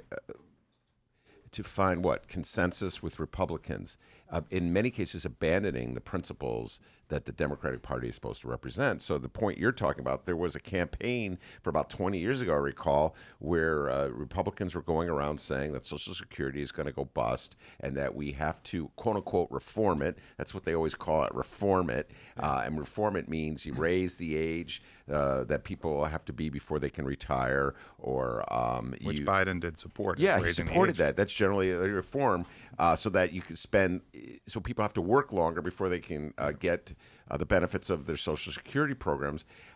These are exceedingly unpopular with the base, but the Dems are always buying into this stuff, which undercuts their freaking base. I don't get it, man. It's this is a winning issue for you. Not only, of course, it's a winning issue, and that's why Joe Biden now says, which is great, he says we should expand Social Security rather than cutting it. I think that's great. People should come over to our side on that issue, but that doesn't mean that the 40-year record you have in Congress. I mean, in 1984, he partnered with Chuck Grassley, a Republican. This is during the Reagan era, to freeze federal spending, including Social Security. So, Biden put this forward. It's not just like he was supporting this. This is something that is during deficit hysteria under Reagan. But he continued to do that in 1995 and 2007. There's time after time where you see these examples of him, pushing forward this really conservative approach. All right, now 2 issues here. One is the counterattack against Bernie, which I'll hold off for a little while. Sure. And the other is, how does Bernie deal with this? All right, he sees that Joe Biden is vulnerable on the issue of Social Security. Does he raise it? If he raises it, he gets accused of running a nasty campaign. He gets accused of undermining the Democratic brand as we head into the election and prompting division. Then there's lefties. We talk about Jimmy Dore all the time, has his own podcast, who's always urging, I don't know if you ever listen to Jimmy Dore, he's always urging Bernie to go harder. Rip Joe Biden. Call him names. He can't stand Elizabeth Warren either, for that matter. Rip him. Call him names. Do what Trump did to the Republicans and the Democrats. What's your position on this? Do you think Bernie should follow Jimmy Dore's advice, or do you think Bernie should do it the way he is now, which is sort of focusing on specifically on the issue? Well, I'm not an advisor to the campaign, but I definitely see that, they have an approach right now that is to focus on the records. And understandably, Joe Biden is upset by that and, has been saying that, Bernie's trying to attack him by calling him out on this. All that ad that I referenced earlier, the Sanders ad in Iowa, is literally a voice quote from Joe Biden on the floor of the Senate saying when he, said he wanted to freeze spending, he meant Social Security, he meant Medicare. So if that is an attack right now, that means that nobody can say anything about their, the record of anybody else running for this nomination. And to me, that is no way to run a primary. I mean, voters need to know that's what a primary is about, is kind of vetting candidates and seeing where they stand and see what the base wants and seeing how are they going to stand up to these attacks when they start coming from Republicans, because Lord knows they're going to be far more vicious. Now, saying that, I should also say Trump's 2020 budget included $25 billion in cuts to Social Security over the next 10 years. So it's not as if Trump is standing up for Social Security either. But don't you want somebody who has been completely on the side of workers throughout, their entire career and has been fighting for expanding it, rather than somebody who has this record they're going to have to deal with? So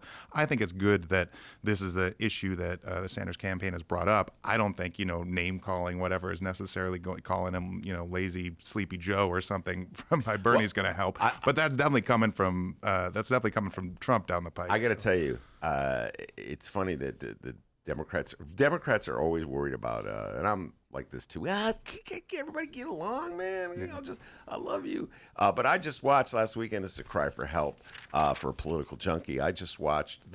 Cannot believe I'm admitting this. The 2016 Republican debate. I watched. Oh yeah. I just watched it again because it was. Told D I was going to do it because I was curious. Like, how did CNN? I thought CNN was so biased against lefties when they did the Democratic debate. They did it from Republicans' perspective. So I was curious how they handled the Republicans. Yeah. And one thing, by the way, they had their own bias for the Republicans that as well. But the thing that I noted, the Republicans didn't hold back with "I like you, man." Marco Rubio was coming hard at Trump. Yeah. I mean, he was unbelievable. He came hard at Trump on everything from bankruptcy to hiring employees who are not citizens, to being a failed businessman, to being inconsistent in his policies. And so it's like, well, it didn't seem to hurt Trump too much. Yeah. By the way, a lot of people in this studio. We could get a card game going here. It's a party. It's a party in here, man. Well, what this has all led to, understandably, is the most recent, the Des Moines Register poll, the CNN poll, New York Times poll, they all are showing a very clear trend line, and that is Sanders is gaining in Iowa, in New Hampshire, in California, and especially in Iowa, and we're just days out from the caucus. And just like in 2016, the Republican establishment saw Donald Trump rising and they realized, oh, it's too late. And they started launching these attacks, which is understandably so. But, at that point, the momentum had kind of been built up. I think for so long, the Democratic establishment has treated Sanders as like this outsider. He can't possibly win. He can't go above 15% in the polls.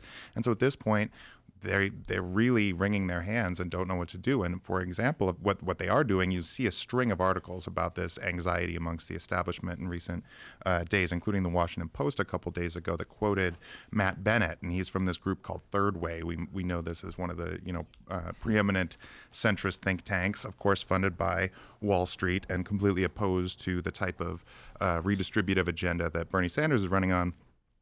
They called Bernie, previously had called Bernie an existential threat to the Democratic Party. That was their term. So they emailed Iowa Democrats on Tuesday saying Bernie has a, quote, politically toxic background. There's a group called the Democratic Majority for Israel, which is, a very pro-Israel Israeli government group. They have paid $700,000 now for an ad buy to attack Sanders. It focuses on Iowa and talks about his heart attack and all this stuff. They're just grasping for things to attack him on. So that ad came out the other day. And within 24 hours of the ad coming out, the Sanders campaign email, and so that ad was for $700,000. The Sanders campaign emailed supporters saying, look, we got this ad buy against us. can you help us raise some support? $1.3 million in a single day, after that came out. So it's like they launch these attacks and the campaign is just, takes in more money. So I don't think they've found a way yet to blunt this momentum. I think they're going to keep trying. You saw this guy, Ben LaBolt, who's a former Obama aide, whose PR firm actually was hired by an industry group to try to, attack Medicare for all. So we see, where his bread is buttered. He said that Bernie would be a uniquely problematic candidate. And to me, it's almost as if, they are seeing what Sanders represents as an existential threat to them, not necessarily to the country. Is certainly not, they're not seeing how it might be good to have a threat to the political establishment when the political establishment right now is represented by Donald Trump and the Republicans. So that name was, I think that kid, LaBolt, worked for Rahm. It's quite possible. I think add Rahm to the list of the prognosticators who's saying Bernie's going to be a disaster and we can't run on Medicare for all. All right, I should probably get ready to move on to the next session. We have all our guests are lined up here. I love when our guests come early, and they came early, man. But before we do that, anything you want to promote, tell people about, any articles you've written that you want to alert Sure. people Well, I'm going to have a response to the Iowa election. So look out for that, probably maybe late Monday or early Tuesday, kind of responding to whatever happens in the Iowa caucus, just a few days away. Okay. So look out for that. I also I wrote about this campaign in 2018, the campaign by Cynthia Nixon to she had primary campaign against Andrew Cuomo. She was unsuccessful in it, but during that campaign, folks might remember she came out as a Democratic Socialist and joined DSA. She had not been, she was running to Cuomo's left, but she hadn't really embraced that yet. Right now, today she just came out with this list, and she endorsed all of the people that DSA has endorsed, the Democratic Socialists of America have endorsed in New York, and there's a whole slate of candidates running. So I encourage people to read an article I wrote back in 2018 about the importance of her kind of embracing this socialist left vision of American politics for Jacobins, so people can look that up. It's called What Cynthia Nixon's Left Turn Means. And one quick correction. You said early on that I put my guitar down. I actually am still playing. Sorry. I'm in a rock band called The Crows. We don't have our next show booked yet, but I want to let people know they can follow The Crows Band USA on Instagram. Follow us for updates on that, and definitely next time. Are you guys a cover band, or do you do original? So it's a little complicated, but we've played a number of shows, but we formed originally as a Counting Crows and Sheryl Crow cover band. Wow. So that was the origin of the Crows. We've since expanded. We're doing original material now. There might still be a few covers in there. Wait, I know a Counting Crows song. Mr. Jones and Me. Is that Counting Crows? Mm-hmm. Yeah. Is that the one they say Bob Dylan? Yeah. I want to be Bob Dylan. That's the one. That's the Counting Crows. Yeah, we covered that Isn't song. the It's a big hit. boy with the harmonica? Guys, this is a monumental moment here on the Ben Joravsky Show. Ben knows a song after 1979. Yeah, oh, man. my. I want to be Bob Dylan, man. By the way, the Black Crows are a little pissed. Just say. Yeah, we didn't include that. All right, we better move on. Get our next guest on. Miles, thank you very much. Next time you come in, I'll make you bring your guitar. I make our centrist guest, Peter PC Cunningham, bring his guitar. So I got to make my lefty guest bring his guitar as well. Okay, Be right thank back after this.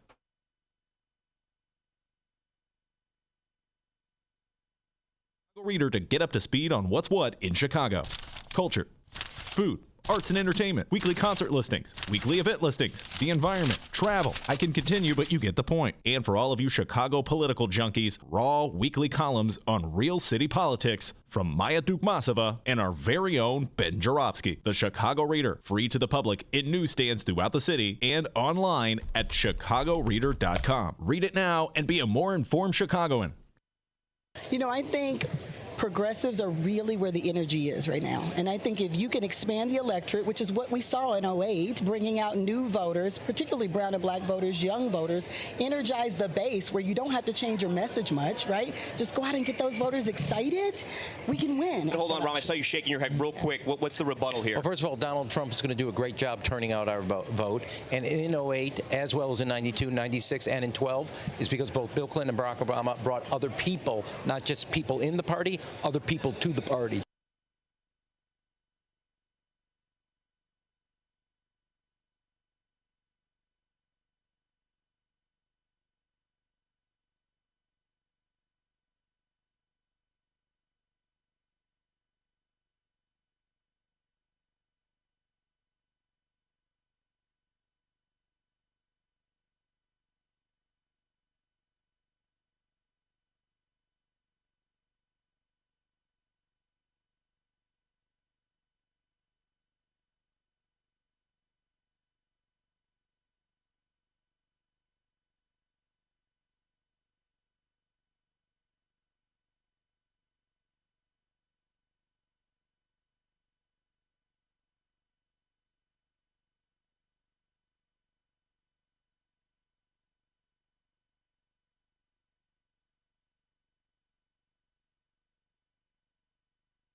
Did you know that 40% of the people in Illinois opt to be cremated? Well, it's true. And Chicagoland Cremation Options honors their wishes by providing cremation services directly to the general public. Chicagoland Cremation Options provides an affordable, ethical, and easy cremation arrangement, whether in person or online. Save thousands and streamline the process by going directly to Chicagoland Cremation Options. It's a family-owned business operated by my good friend, Douglas Klein. Here's how you reach them. ChicagolandCremationOptions.com. One more time, ChicagolandCremationOptions.com. We did big things to help people. Real people who live and work here every day.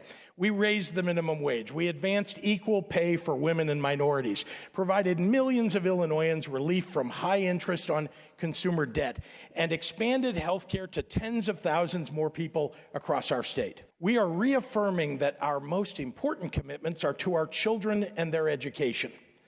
Mark my words, Illinois will be the best state in the nation to raise a young family.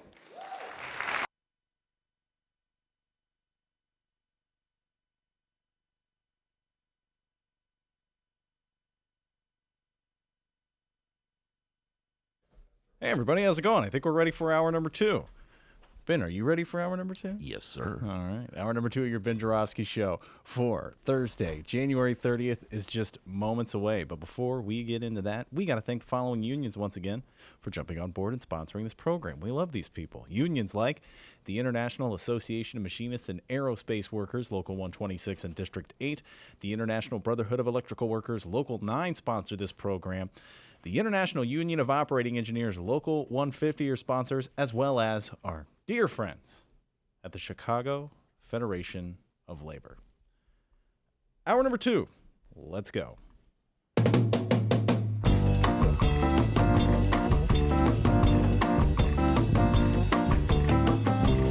It is Thursday, January 30th, and live from the Chicago Sun-Times Chicago Reader Studio on Racine Avenue, this is the Ben Joravsky Show.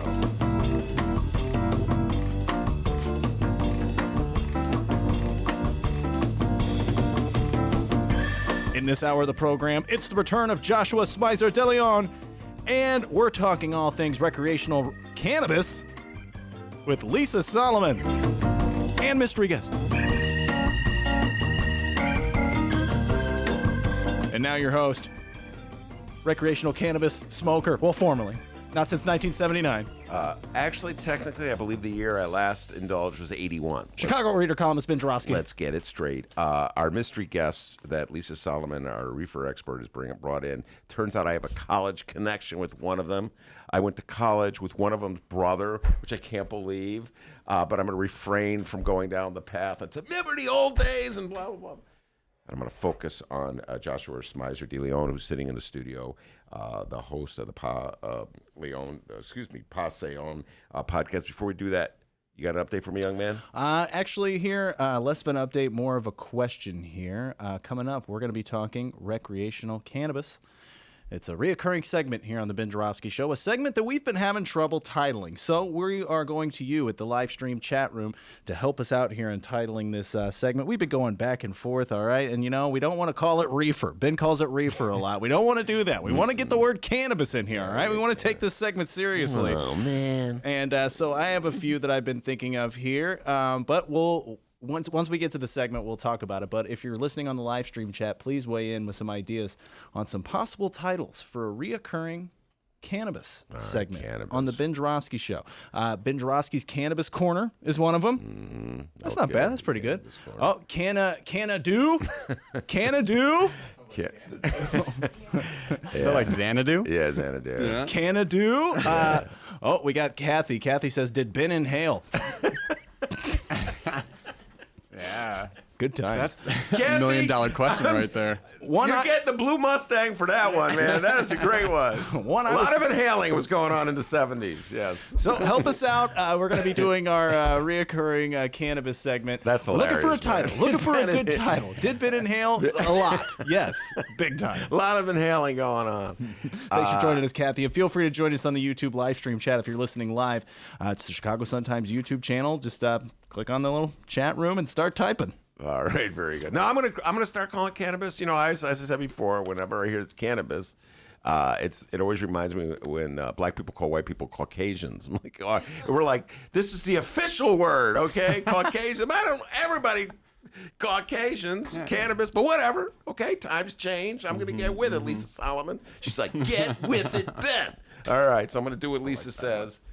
What does she say? Green space something. All right, let's focus. Joshua, welcome back to the show. Thanks for having me, Ben. It's good to be back. Yes, it is. And you were here, I recall, it was right around January 1st. It's New Year's Eve. New Year's Whoa, Eve, man. yeah. And I think Lisa was here that day as well. Yes, I was just, wow, how my that God. works. Yeah, I know. of all the places to be in the world, we chose to be right here in the Chicago Reader Chicago Sun-Times studios. Yes, indeed. All right, before we go anywhere, tell folks about your podcast, Paseo. Sure. Go ahead. Yeah, so it's called the Paseo Podcast. Paseo is spelled Paseo. I have a website. It's paseomedia.org. It's all focused on highlighting Puerto Rican stories. So it's a weekly podcast. We get different Puerto Rican figures, not only here in Chicago, but internationally, that are doing amazing things, doing great work. So it's all dedicated to highlighting stories by, for, and from the Puerto Rican community. And by the way, I'm just curious. We're going to talk about the relief efforts in Puerto Rico and Donald Trump's lack thereof.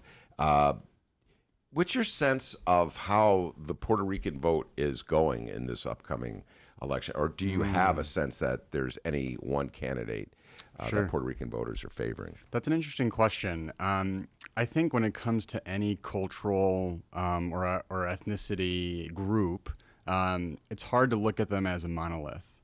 But from my conversations with some of my Puerto Rican friends, a lot of the feedback I get is, well, who has the best Puerto Rican policy, the best Puerto Rico policy? So I see a lot of people leaning towards Bernie Sanders. I hear a lot of people leaning towards Elizabeth Warren. There are actually two of the senators that introduced a Senate bill. It's Senate Bill 1312, which was dedicated to auditing the debt that was started to be incurred in the 1970s, which we have no idea what type of deals were cut to get that. And the people that benefited from that were the elite on the island. So the working class people were impacted the most. So Bernie Sanders, Elizabeth Warren actually putting forth legislation to kind of fix that debt, the issue with that debt. We're talking about $74 billion in debt that the island is in.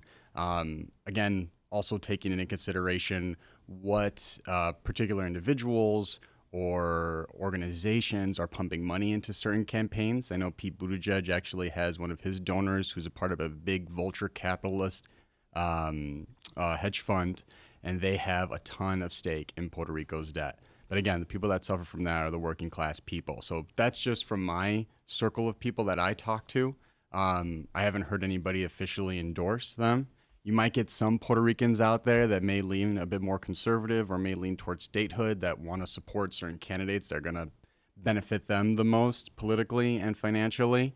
I believe a former politician who ran for governor in Puerto Rico recently endorsed Michael Bloomberg. But it's a whole nother, that's internal politics in Puerto Rico. That's not a fan of that guy.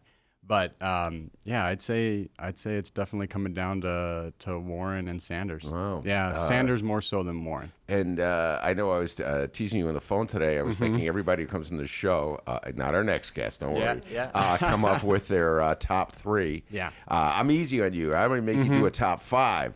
I don't know if you saw Miles on the show before you, ducking and dodging on me. Well, you've been, and then you end up with three. So do you have a top three? Personally, you personally? I do. Let's go. Okay, I love the background music. Okay, so if I was put on the spot today at Which this you very have moment, been. which I have been, I have three. Okay, I go number one, Bernie Sanders. He's authentic. He's been consistent. Again, he's really, I think he has some of the most in-depth Puerto Rico policy. Again, it's not perfect. All of the presidential candidates need to do a bit more as it comes to policy in Puerto Rico. Then second, I'd go Elizabeth Warren, and then my number three fluctuates a lot. I mean, I think I'd probably, if I had to choose, I'd go Andrew Yang. Wow. Yeah. Great minds think Yeah. alike. Man, you guys should hang out sometime. Hey, what you know? Those Hey, are we my- can do that. We can inhale. That's fine. I no longer inhale, just for the record. 1981, I remember where I was. So what are the issues in terms of the Puerto Rico and Donald Trump's mishandling of absolutely everything? Yeah, that's another good question. Well, I'll take it back to 2017. So the island gets hit by two major hurricanes. We have Hurricane Irma, Hurricane Maria. Total devastation, multiple places on La Isla, that's Spanish for the island. And the immediate need was disaster relief aid. It took until this year in 2020 for the Trump administration to say, look, we're going to release the aid. We're going to give you $16 billion in grant funding, which, by the way, was approved by Congress a little over a year ago. So the Trump administration has really been dragging their feet on this. And even $16 billion sounds like a lot of money, but it comes with some strings attached. So some of the things that the Trump administration has told the government of Puerto Rico is that you need to, number one, submit detailed budgets on how you're going to use that money. Okay, it's understandable. This one pisses me off a little bit. The second thing was ignore the $15 an hour minimum wage for federally funded programs and projects on the island. So again, who gets hurt by this policy? The working class people that are just trying to fix the roofs in their homes, get access to clean water, drive to work. They're getting screwed over. Third thing, reform record keeping around real estate properties. And that's a tricky one because when you go to Puerto Rico, the way real estate transfers from one person to another is very different than how we do it here in the United States. You might have a title on your home that you sign over to somebody, whether that's a family member, whether that's a stranger, whatever. In Puerto Rico, it's normally you just kind of give it to somebody. So if I'm a grandparent, I might say to my niece or my son or my daughter, "This is your house now. I'm out of here." Or if I die, you just kind of take over that home. So when you look at the FEMA regulations, they need to show you need to show them if you need to get your home fixed, you need to show documentation that you legally own that home. And if there's no paperwork, they're not going to give you money to fix your roof. They're not even going to give you a tarp to seal the hole. So the intentionality is totally missing from the Trump administration. It's it's a very Americanized way of looking at the cultural and political makeup of an island. And that's very reflective of the relationship between the United States and Puerto Rico. I wouldn't even say it was an Americanized. Okay, we're going to pick this one apart. Go for it. Because I'm trained to be skeptical.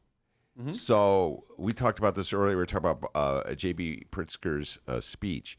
People speaking code. There's subterranean messages that they beam out when they say certain things. And then, so when Pritzker says something and the Republicans counter, they're speaking in code about things. So let's try to decipher the code here. Sure. All right, break it down. Yeah. What is really going on here? I mean, the issue about record keeping, the last one first, is remarkable. I can't imagine, follow me on this, I can't imagine the same requirement being made by the Trump administration of, say, people who lost their house to a natural disaster in North Carolina. What if you lost the records? Like your house, God forbid, I mean, all my records are in my house. God forbid if something happened to my house, I lost all the records. I had records that indicated I had the property. I mean, what are you supposed to do? I just cannot believe if you had a room full of angry property owners saying that the bureaucrats are being unbending in their allegiance to these strict rules, I can't believe that Trump wouldn't respond to that. So what do you think he's doing when he has this rigid rule regarding titles, property, to prove property? What do you think he's up to? Yeah, and let me just say I first came across this nuance in this story after watching a documentary on Netflix called After Maria. It's not a perfect in-depth dive into what happened, but it follows three different families. And the end result is because of things like the administration's enforcement of that FEMA regulation for paperwork, you still have thousands of Puerto Ricans without homes. Some that are still stuck here in the United States that just want to go back home. So I think ultimately it comes down to racism. I mean, point blank. I mean, we've heard Donald Trump demonize people of color since before he was president. Once he started his presidential campaign, he even has a history of discriminating against people of color. I think this is no different. Puerto Ricans, historically, by the United States also, I mean, we have historically been treated as second-class citizens. And it's interesting, as a country that prides itself on a revolution of not being a colony, we are so open to having Puerto Rico as a colony of ours, as a commonwealth. We don't want to entertain statehood. We don't want to entertain independence. We want to just exert our control and have our way with an island that never really asked for us to be in charge of them. Mm-hmm. So I think it's just, again, just demonizing people of color, and it's just racism in its purest form. I can tell legally. I can tell I am a little more cynical than you are, because to that list, I was thinking that if people, let's say if Lisa can't prove that she owns the property she claims is hers, that means Dennis then can take the land. Oh, yeah. I mean, You know we what I can mean? take the deep dive into Yeah. gentrification, too. That's a huge issue on the island as well. I mean, there's tons of developers that have big interests in the island. There was actually a recent podcast episode on Latino USA through NPR. Maria Hinojosa hosts that show. And they actually did an episode on Puerto Rico. It was called Puerto Crypto. And it was about all these cryptocurrency people flooding the island and coming in with this for lack of a better term, this very white savior complex. We're going to save the island, invest all this money, buy all this property, start all these businesses. And the people in Puerto Rico actually revolted against that and pushed them out. We actually saw this past summer with the previous governor, Ricardo Rosselló, where you had thousands of millions of Puerto Ricans actually protest that governor's stance on a number of different policies, and essentially kicked him out. And it's those type of policies. By the way, Wanda Vasquez is a part of his administration. She's the current governor of Puerto Rico. We see a lot of those same policies being enacted where the local government just is inefficient to not only distribute disaster relief, but also prevent people that call Puerto Rico home from actually maintaining their property and having to relocate maybe to a less developed part of the island, or having to leave the country, or having to leave the island entirely. Yeah, well, I think it sounds like a land grab, and they're 100%, especially along the coast. Yeah, the cloaking under reform. Well, we really want to make sure that this person owns the property, and Right. it's not, at least it isn't just claiming she owns something that she doesn't own. Anytime I see a provision that regards real estate and Donald Trump in the same sentence, I already know where his mind's going. Yeah, he's going to grab it. All right, now the first one that you mentioned, minimum wage. This is really bizarre. Yeah. They put a provision yeah. to say you can't pay. Wait, you can't pay? In other words, what if I want to pay? Right. I prohibited from paying $15 an hour? Got to ignore it. Ignore the $15 an hour wage on federally funded projects. So in your mind, what do you think they're up to there? I think historically we've seen the conservative agenda in the United States really push to keep minimum wage as low as possible, and the reality is we should be making more than $15 an hour. You keep people broke, how are they going to make ends meet to do things like protest, to get politically active, to let their voices be heard and speak truth to power if they're so stuck holding multiple jobs just trying to keep their heads above water?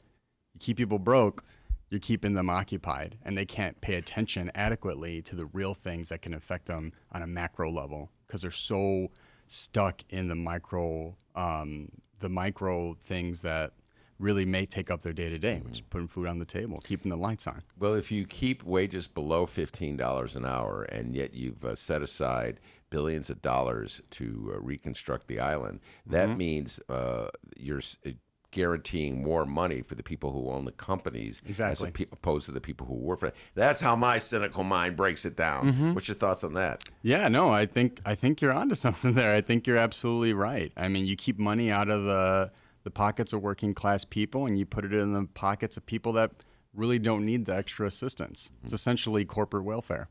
And so what is there resistance to these provisions, or does Trump have unilateral authority to insist on them? That's a great question. I might have to get back on the specifics on that to you. It's my understanding that Congress approves that, and the Trump administration, specifically HUD, has to distribute and oversee that money. All right. Do you have any websites or any information people want to get more information about? Oh, relief absolutely. efforts? Power for Puerto Rico is a great website. They actually have a breakdown of all the presidential candidates' Puerto Rico policy.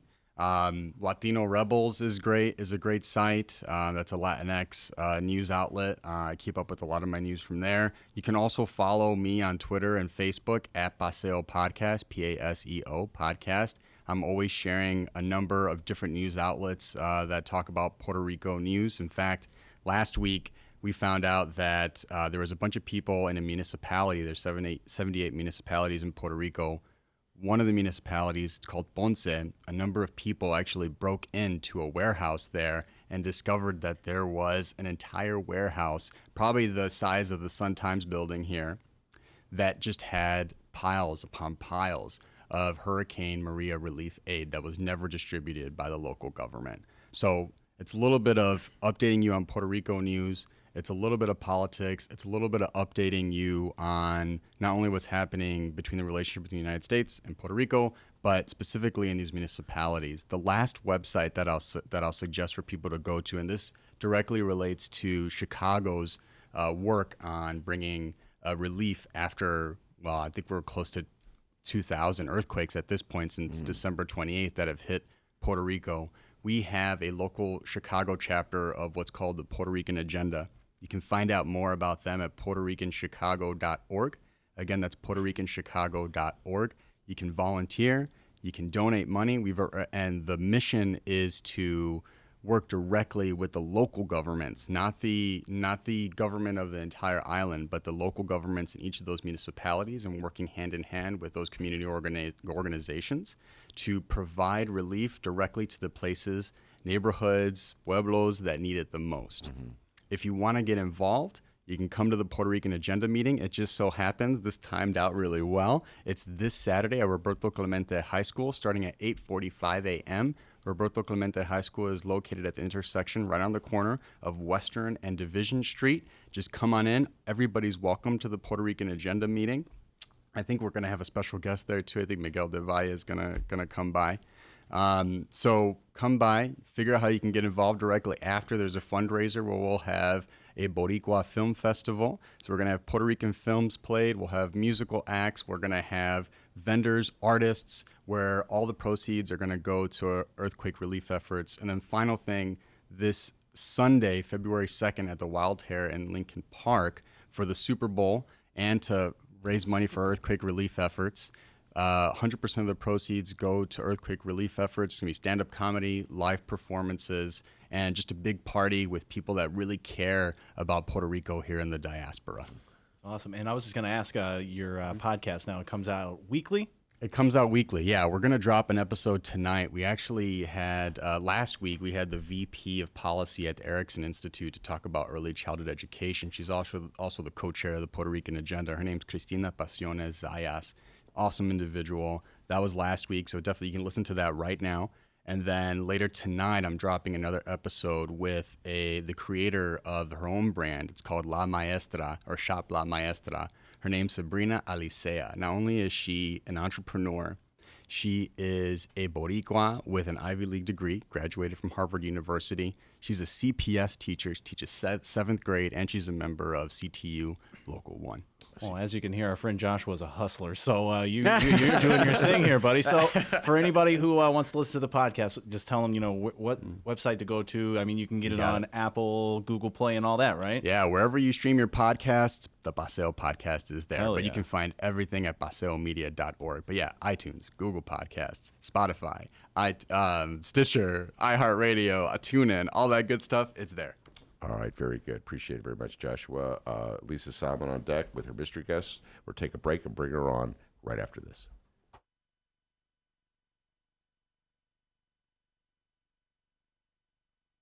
Hey, everybody. What you're about to hear are the piano stylings of Jeff Manuel. man, listen to Jeff go. Jeff Manuel has been playing piano around Chicago for years. He's played for conventions, for celebrities, played in basement bars with blues bands. He's played at prestigious social clubs, fine restaurants, and in the intimacy of private homes. Book Jeff Manuel at jeffemanuelpianist.com. Don't worry, I'll spell his name at the end of this commercial. You know what Chicago Magazine said? They said that Jeff Manuel is, quote, as comfortable with Chopin as he is with Cole Porter. He's excellent and his performance is joyous.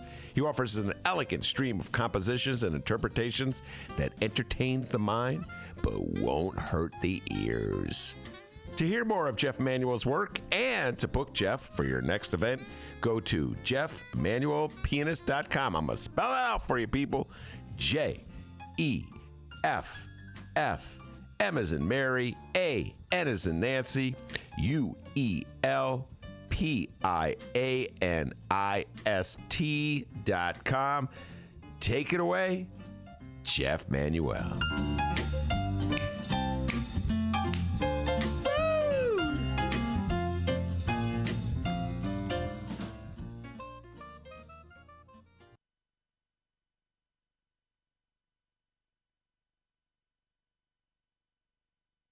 It's time to end the practice of legislators serving as paid lobbyists. In fact, it's time to end the for-profit influence peddling among all elected officials at every level of government in Illinois. Most states have a revolving door provision for legislators, and it's time for Illinois to join them.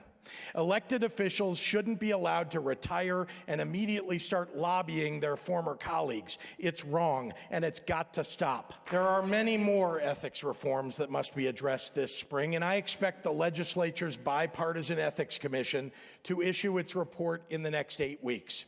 Restoring the public's trust is of paramount importance. Let's not let the well-connected and the well-protected work the system while the interests of ordinary citizens are forgotten. There is too much that needs to be accomplished to lift up all of the people of Illinois. The overwhelming majority of people involved with government and public policy and politics here in Illinois truly just want what is best for this state. From legislators to citizen activists to reporters, they chisel away at intractable problems and put their shoulders into making real, lasting institutional change. They don't get distracted or dejected, whether they're battling poverty, fighting for increased education funding, or fixing the unglamorous but essential problems of our state's IT infrastructure. Illinois is full of people who love our state and are willing to work earnestly every day to fight for her. Which is why we have to be committed to the hard work of changing another aspect of the political culture in this state that has too often rewarded a go-along to get along attitude at the expense of truly ethical conduct. When I took office a year ago, I hired people who came from all walks of life, all different backgrounds, who were diverse in gender, in race, ethnicity, sexual orientation, geography, and life experience, and whose only loyalty is to good ideas and good results. And I took heat for it from some who had been here. All right, that's enough, J.B. Pritzker. Welcome back to the Ben Joravsky Show, live from the Chicago Sun-Times. Lisa Solomon in the studio at 3 for Hour. I'm sorry, Ben! Cannabis Hour. Cannabis, Ben, get it straight. And before we get into this, we were thinking of an idea, a title for the segment, and I think I got it. Let me pull it up here. Hold on. And no, it doesn't involve the word reefer or dope or pot or anything like that. We are calling it...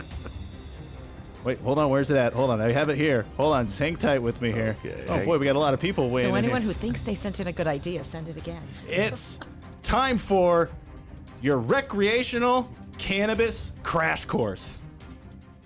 All right, let's wait and see what else comes in. All right, well, we'll wait and see. Crash course. All right. All right, so that didn't work. No. Well, Whoa, that's loud. Yeah, Okay. There we go. There we it's go. my headphones that aren't Yeah. on, I think. All right. Whoa. All right, I'm just going to We're have to doing a wing lot it better because I there. got nothing through the headphones. All right, Lisa, before we turn to you, Dennis, you have an update or anything? No, I don't. All right, Lisa Solomon, give us, before we introduce our mystery guest, give us some updates that you want to share with folks. All right. Well, as one might expect, there are just a ton of cannabis events coming up. So let me run through a couple so people can know where they can go and learn some things. The city of Chicago is actually hosting a Chicago Cannabis Resource Fair this Saturday. You can find that online. And next Wednesday, the Reader is hosting the launch of our Green Space Sessions, which is conversations on all things cannabis. The event is almost at capacity. It's almost sold out. So if any of you are interested, go to chicagoreader.com/green. You'll have a link to the Eventbrite site. Grab your ticket now. If you miss it, all of those speakers are going to be at NECAN, the big Illinois Cannabis Convention, in April. So you can also go and see them there. There is a price for that ticket, but it's going to be 2 full days of amazing speakers. There are a lot of other events coming up. I've got a Facebook page, Lisa the Hemp Guru. I will post links to all these events. Every name tied to cannabis and hemp is taken. It's really hard to find something. So I will post information on all those events there. So our special guests are going to talk about cannabis as it relates to kids. So I'm going to talk to you for a couple minutes about talking to your kids about cannabis. There are a lot of people that I know that smoke pretty regularly, recreationally, medicinally, whatever it is, and they hide it from their kids. When you hide something from your kids, that sort of implies that there's something wrong with what you're doing. So not only is cannabis legal now in a lot of states, and I think we're moving closer and closer to federal legalization, but when you hide it and yet you drink in front of your kids, you're telling them that there's something wrong with cannabis.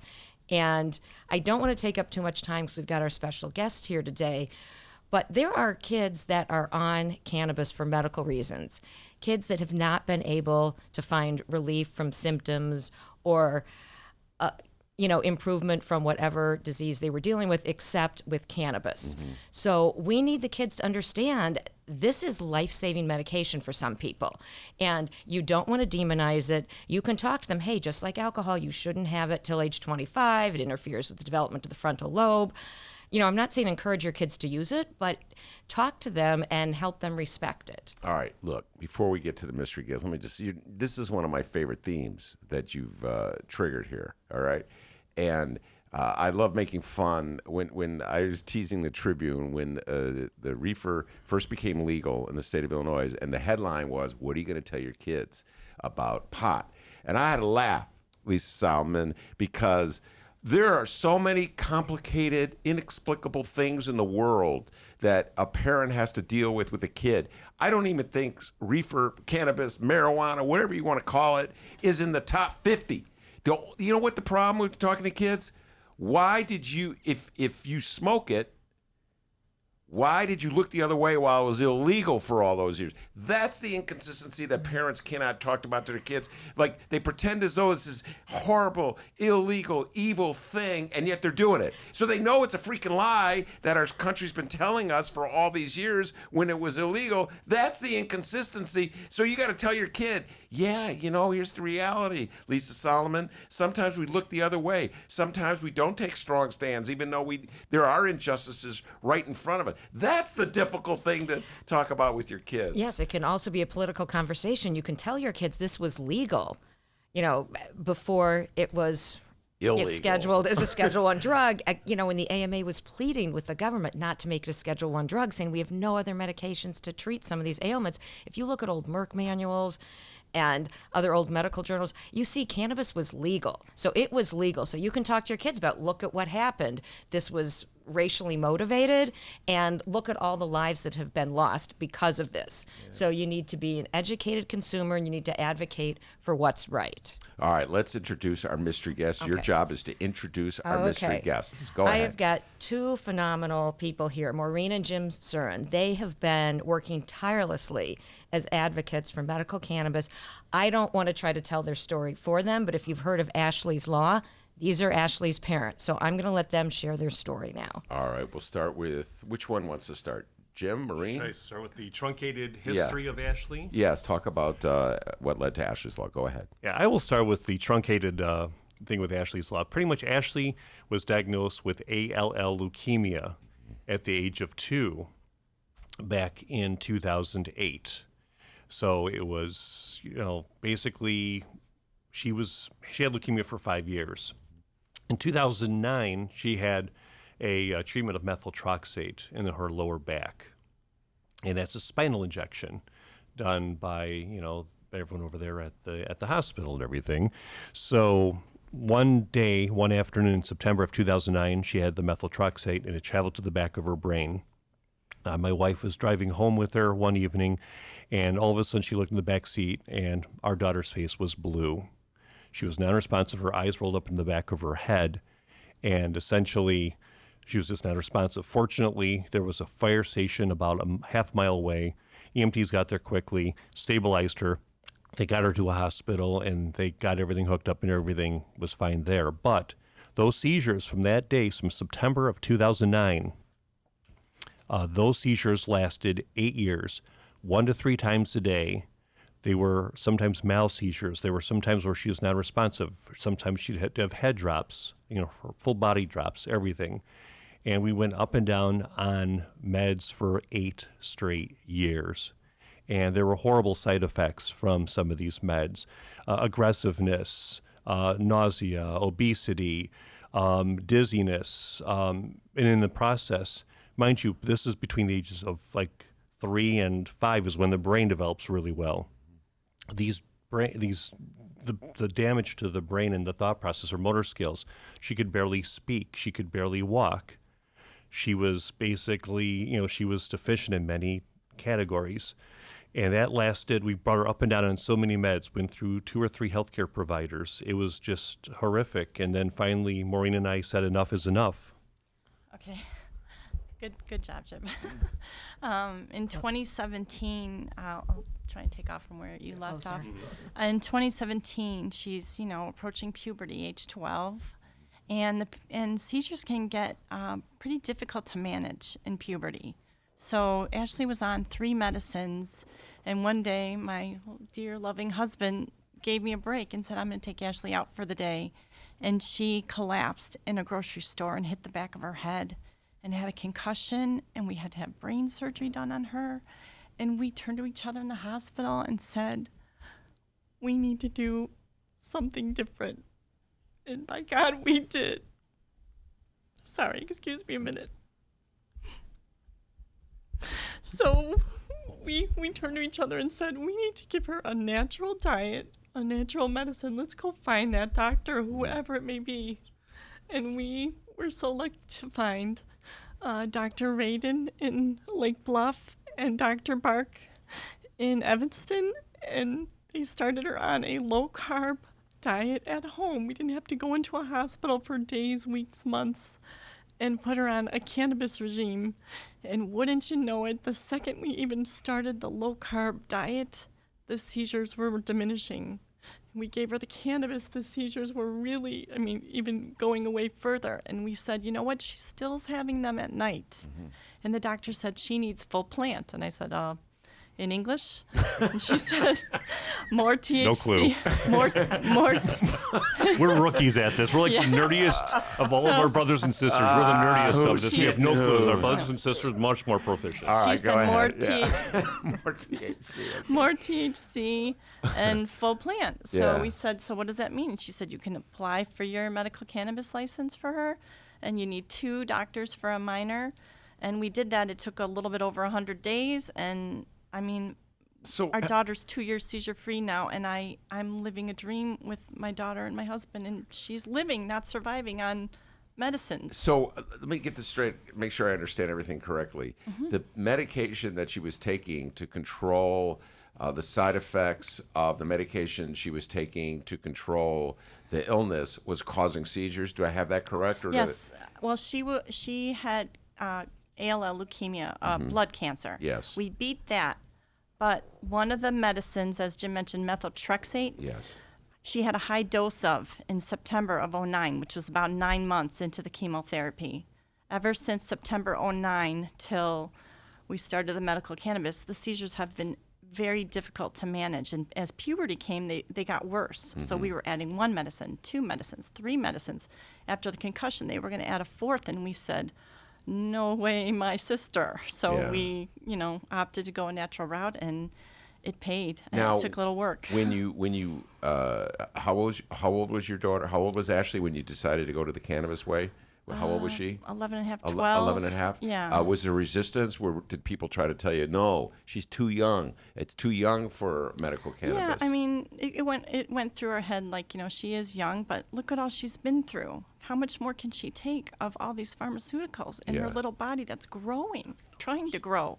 Well, no, I'm saying, did the authorities, people in charge, yes. the law? Our neurologist wasn't on board with it, so we sadly had to kind of abandon that doctor and go with our hearts and said we need a naturopath doctor, an integrated medicine doctor that wants this for her, but we'll say, hey, if it doesn't work, then maybe we need to combine things. So, but luckily we were able to wean off of all 3 pharmaceuticals in 3 months. We weaned off 1 med a month with close watch with her doctor and the dispensary and a little chart that Maureen scribbled up in marker and ran with.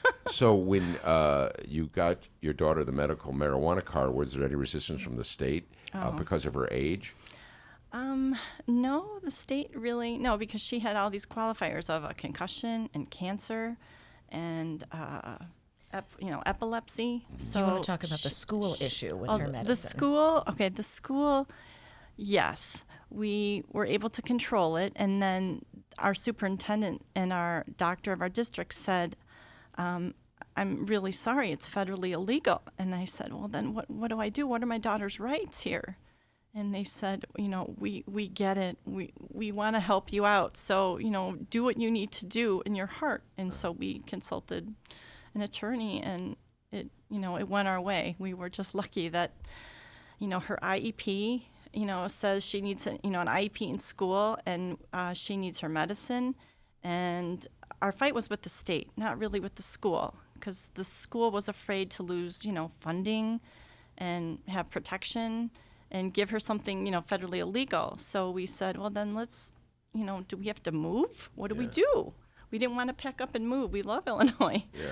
So we were lucky. Springfield started contacting us, and we moved into this whole law research. Well, did the school ever make an attempt to literally stop you from giving Ashley the medical marijuana? No. They just said there was just a warning. Yeah. No, I think they realized that before we even went on the medical cannabis, we were giving her just CBD to see if she could go that route first, which was legal, So, but it didn't. I mean, not necessarily. They had to give her anything in the school. We were giving her CBD before school, and we saw the seizures going away, but they weren't going away at night. So, but the school was on board from day one. They just wanted protection, and they didn't want to lose funding, and they didn't want to break a law. So we had, a state law and a federal law, and a little girl with an IEP. What gives? So the fight was with the state. Yes, exactly. As a matter of fact, I was just going to say school district was very cooperative with us. Matter of fact, when we went to the Dirksen Federal Court building, this was after Ashley was not allowed to be on school grounds because she had CBD/THC going on. We went to federal court to try to settle everything. And going into that court meeting, believe it or not, everyone was on the same page. It was Lisa Madigan's assistant was there. Darcy was there. Darcy Rhoda, their attorney was there as well, representing the school district, and we're there too. All of us are laughing. We're all on the same page. We're all in agreement. It's helping Ashley. It's benefiting our daughter. But in the back of our minds, we're thinking, if we're going to settle this as like kind of a temporary restraining order to let her go back into school, that's a good starting point. But what about once that's gone? What happens when she goes to high school? What happens when other kids who are suffering from childhood illness have that problem? So this is the part I want to make sure I understand. So they got a restraining order to prevent her from going into the school while she was taking the cannabis pills. Is that correct? Yeah, we got a TRO, so basically a temporary order to let her use the meds in school until we figured out some kind of law. I see. You got a restraining order that blocked the law that would prohibit her from taking the judge said, your homework, all the attorneys were there shrugging their shoulders. We need your help, Judge. What do we do? Yeah. And you know what he said? He said, you go home and you make a law. And by God, they did. And he's kept her case open now until Don't everyone laugh. For 2020 to keep her safe. So wait but a minute. So Dennis is really laughing. It's his favorite day of the year. So let me make sure I understand this correctly, because I'd love to get into the details of bureaucracy. First of all, I'm having a hard time believing any of this, because yes, it's true. By federal law, the cannabis is illegal. Here, I'm using your word, Lisa. Cannabis is illegal, all right? But in the state of Illinois, we have a law that says medical marijuana. Back then, it's legal. Recreational is legal now, but back then it was medical. So it's state law that governs our public schools, not federal law. Right. So I'm like, what are you even bringing the feds in for? Right. What are you worried about the feds? If the feds have an issue, let the feds get involved. Why are you bringing the feds in? That's just my reaction. Yeah, federal funding. All the schools, they get federal funding, so they're afraid of losing that. I hear you. So right over their shoulders. Oh yeah. So I'm saying, all right, let's see the feds come in, take money from school district, whatever it is, XYZ, because this girl who has leukemia is taking medical marijuana. Do you follow what I'm saying? I follow you. And our district has been amazing. Yes. Very supportive. And they have been awesome from day one. So what? So talk about the law. The law they asked. Okay, so we went down to Springfield, and everyone knows you have to testify to different committees. And as the committees passed it, it goes to the floor. So we actually went down there for 2 committee hearings and testified, and that was eye-opening, because some people, didn't believe in it. What? Have you tried every medicine out there? I said, yeah. You want to see all the side effects? I've printed them all out, and I could wallpaper your gorgeous room here with all of them. That is so deep, man. They're so they're resistant to the notion of cannabis. Even if you call it cannabis, you figure, call it cannabis. They can't be against cannabis. I'm not going to call it a reefer like that guy Ben. Because even then, they still have this bias, this mindset. Right. Just give the kids some kind of pharmaceuticals. Well, they don't realize that cannabis was pharmaceuticals. They don't know that. That part of history has been buried. That's why I keep telling people, watch that movie from 1999, Grass, narrated by Woody Harrelson. It goes through the whole history, and you will be shocked. Yep. That movie, and I haven't seen that one. I'd like to see that one. Weed the People. We sat on a panel with Ricky Lake and her co-director, Abby Epstein. Abby Epstein. That was cool. That movie is powerful, and it shows people who, tried something else because everything else didn't work. And I mean, there is no perfect medicine out there. The world's not perfect, but this is the closest thing I found to it. A hero? Okay, we already heard about the state reps with these antediluvian attitudes just to feed them pills. Was there anyone who really stepped up that you'd like to give a shout out to? Christina Castro took our law, from beginning to end, and Bob Morgan, Lou Lang, our attorney, Steve Glink. I mean, we'd be lost without our doctors. Dr. Tony Bark, God bless her. She's very busy now. Dr. Donald Radin. Dr. Donald Radin. And, we just... And it passed both houses? It passed both houses. And what does the law specifically do? It allows medical cannabis in school for a child. If they need a middle-of-the-day dose or an emergency dose, the nurse or a school administration person can give that to them if they need it, and they're protected by the law. Now, Illinois law is written as a must-allow in school law. I think a lot of people aren't clear on that. California has a law similar, a school law. It is you can opt out. A school or a district can opt out. So what's the point? What the hell is the point of that? So that's a weak law. So that is, come on, California. Our law rocks.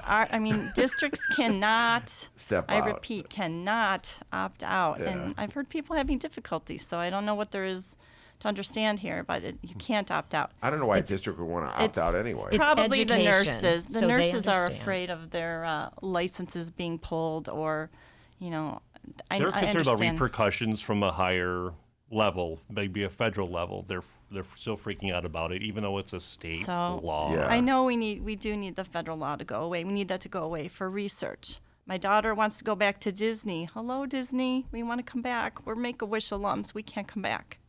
That's a shame. Wait. They won't allow her medicine on the property. No medical cannabis. Yeah. If anyone has any connections to Disney that can advocate for this family. Hold it. let's just pause for a moment. And Florida's a medical state. You're telling me that when you say Disney, what's it called down in Florida, D? Disney World. No, but there's one in Disneyland. Disneyland is the one in California. Right. So you're telling me Disney World, Recently. they will not let you in? How do they even know? I mean, how do they know? They're honest people. I'm sure people go in and hide it. Do they ask you at the gate? I mean, how would they know? Sure, there was a grandma arrested for it recently last year. I thought I saw in the news. I mean, it's just why do I have to feel like I'm on house arrest? I went on a medicine in a state program, and I feel like I'm on house arrest. I can't go to a government building. I can't go travel. I can't. Yeah, I shouldn't have I can'ts. Why do people have opioids? Why don't they have I can'ts? You know, I'm just gonna say this right now. I started to talk about the utter hypocrisy. I don't know. You guys are young. You never saw Dumbo. In the movie Dumbo, which is a Walt Disney movie, Dumbo gets high, okay? And whoever made Dumbo was freaking high when they did it. Wizard of Oz. Wizard of Oz wasn't a Disney movie. But those animators for Disney back in the 30s, they were tripping, okay? I don't even know if it was just marijuana. Man, and I thought H.R. and Puffin stuff in the Sid and Marty Krofft shows were crazy. Yes. You know? So, I mean, there's just all, and Fantasia, I don't know if you ever saw Fantasia. I mean, these are like trippy cartoons. There was some serious drug use going on, in my humble opinion, in the back lot there. And now they like buy into this mentality, Maureen. You understand what I'm saying? Yeah, I do. I mean, I don't know where we go from here. We want things to change, but I know, they didn't get this way overnight. We can't change them overnight, but we sure want to, keep advocating. I mean, right now I'm on a committee in Michigan to help them.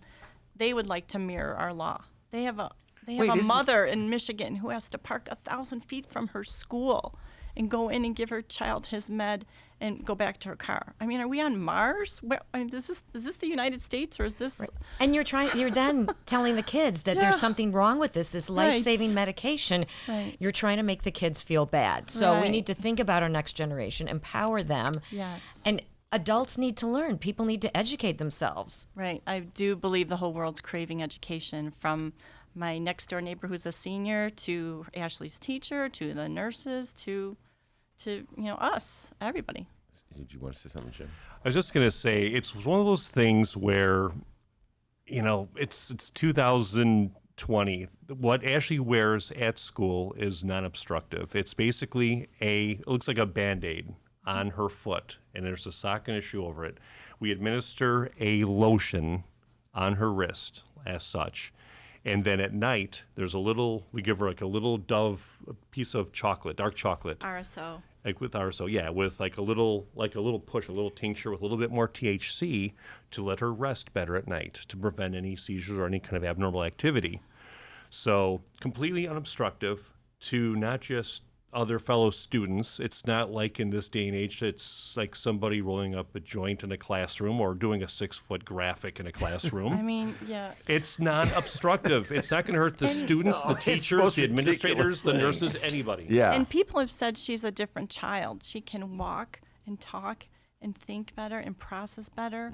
I went around the table last week at her IEP, and everybody had productive, progressive things to say about her. She just keeps getting better and better at things. She's just started zipping up her coat by herself. I mean, how old is she now? She's 13 and a half. 13 and a half. Can I say something about the method of administration? When they were talking about something on her foot with a Band-Aid on it, rubbing cream on her wrist, cannabis can be mixed with certain oils or lotions and rubbed on places that are very venous. So the inside of your wrist where you have a lot of veins, and there's an area on the top of your foot where you have a lot of veins, and so it's absorbed into the bloodstream. So it's nothing oral. No one's seen her taking drugs, as someone might want to call it. Thank you, Lisa. It's simply a lotion, and at night when you talk about the tincture, that's in a little dropper bottle.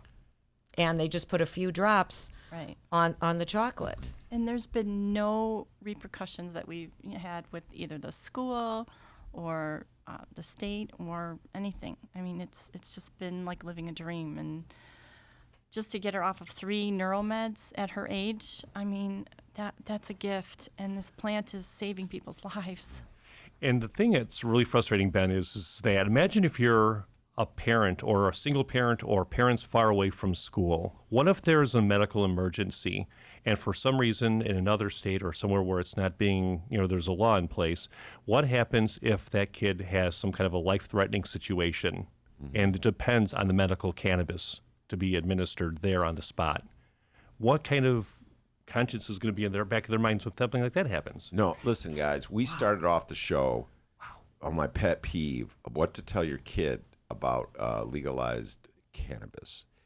And this is, I remember I said it's not even the top 20 of issues that are tough to it's not top 50, it's not top 100. The freaking federal government telling the state of Illinois what to do its business, and I just want to point this out. I can go political. I know you guys don't want to go political, but supposedly the Republican Party believes in state rights. So it's really curious. They pick and choose the state rights they want to follow and obey. And the state of Illinois has decided in its infinite wisdom to pass a law that allows kids to take this medical cannabis so they could deal with the side effects of these drugs that they're taking to fight the cancer, and they say, no, you can't do that. That's not only a violation of state rights, it's freaking cruel, in my humble opinion. It's a violation of human rights. Right. Yes. And so, all right, see what I'm saying? Lisa, explain that to a kid. Explain that to a kid, how a law in Illinois that's designed to provide relief for a 13-year-old is somehow or other a threat, such a grave threat that the kid can't go to Disney. Right. I mean, and this is so why it's bizarre, important to talk man. to your kids, because you've got Ashley, whose life has been basically saved by medical cannabis. So if you have parents of her classmates telling people, I can't believe Illinois legalized it, this is horrible, it's awful, this drug does bad things to you, well, then they're put in the position of, do I listen to my parents and, look at my classmate as a drug user, or do I understand this is her medicine? She is not abusing drugs. Yeah. And that's why this is an important conversation and why we need federal legalization. I can't say that enough. To have more research done. Research exists other places. This film, Weed the People, she referred to, I've mentioned that before. And the lead expert in there who's dosing these pediatric cancer patients in the movie had data from, I think, thousands of patients. And UCLA Med Center actually brought in an IRB, an independent review board, last summer to start going over her data. So there is more and more being done here, but it's these anecdotal type of reports. But the evidence, the anecdotal evidence, is just incredible. Now, are there restrictions on her ability to get on an airplane and fly from one state to the other?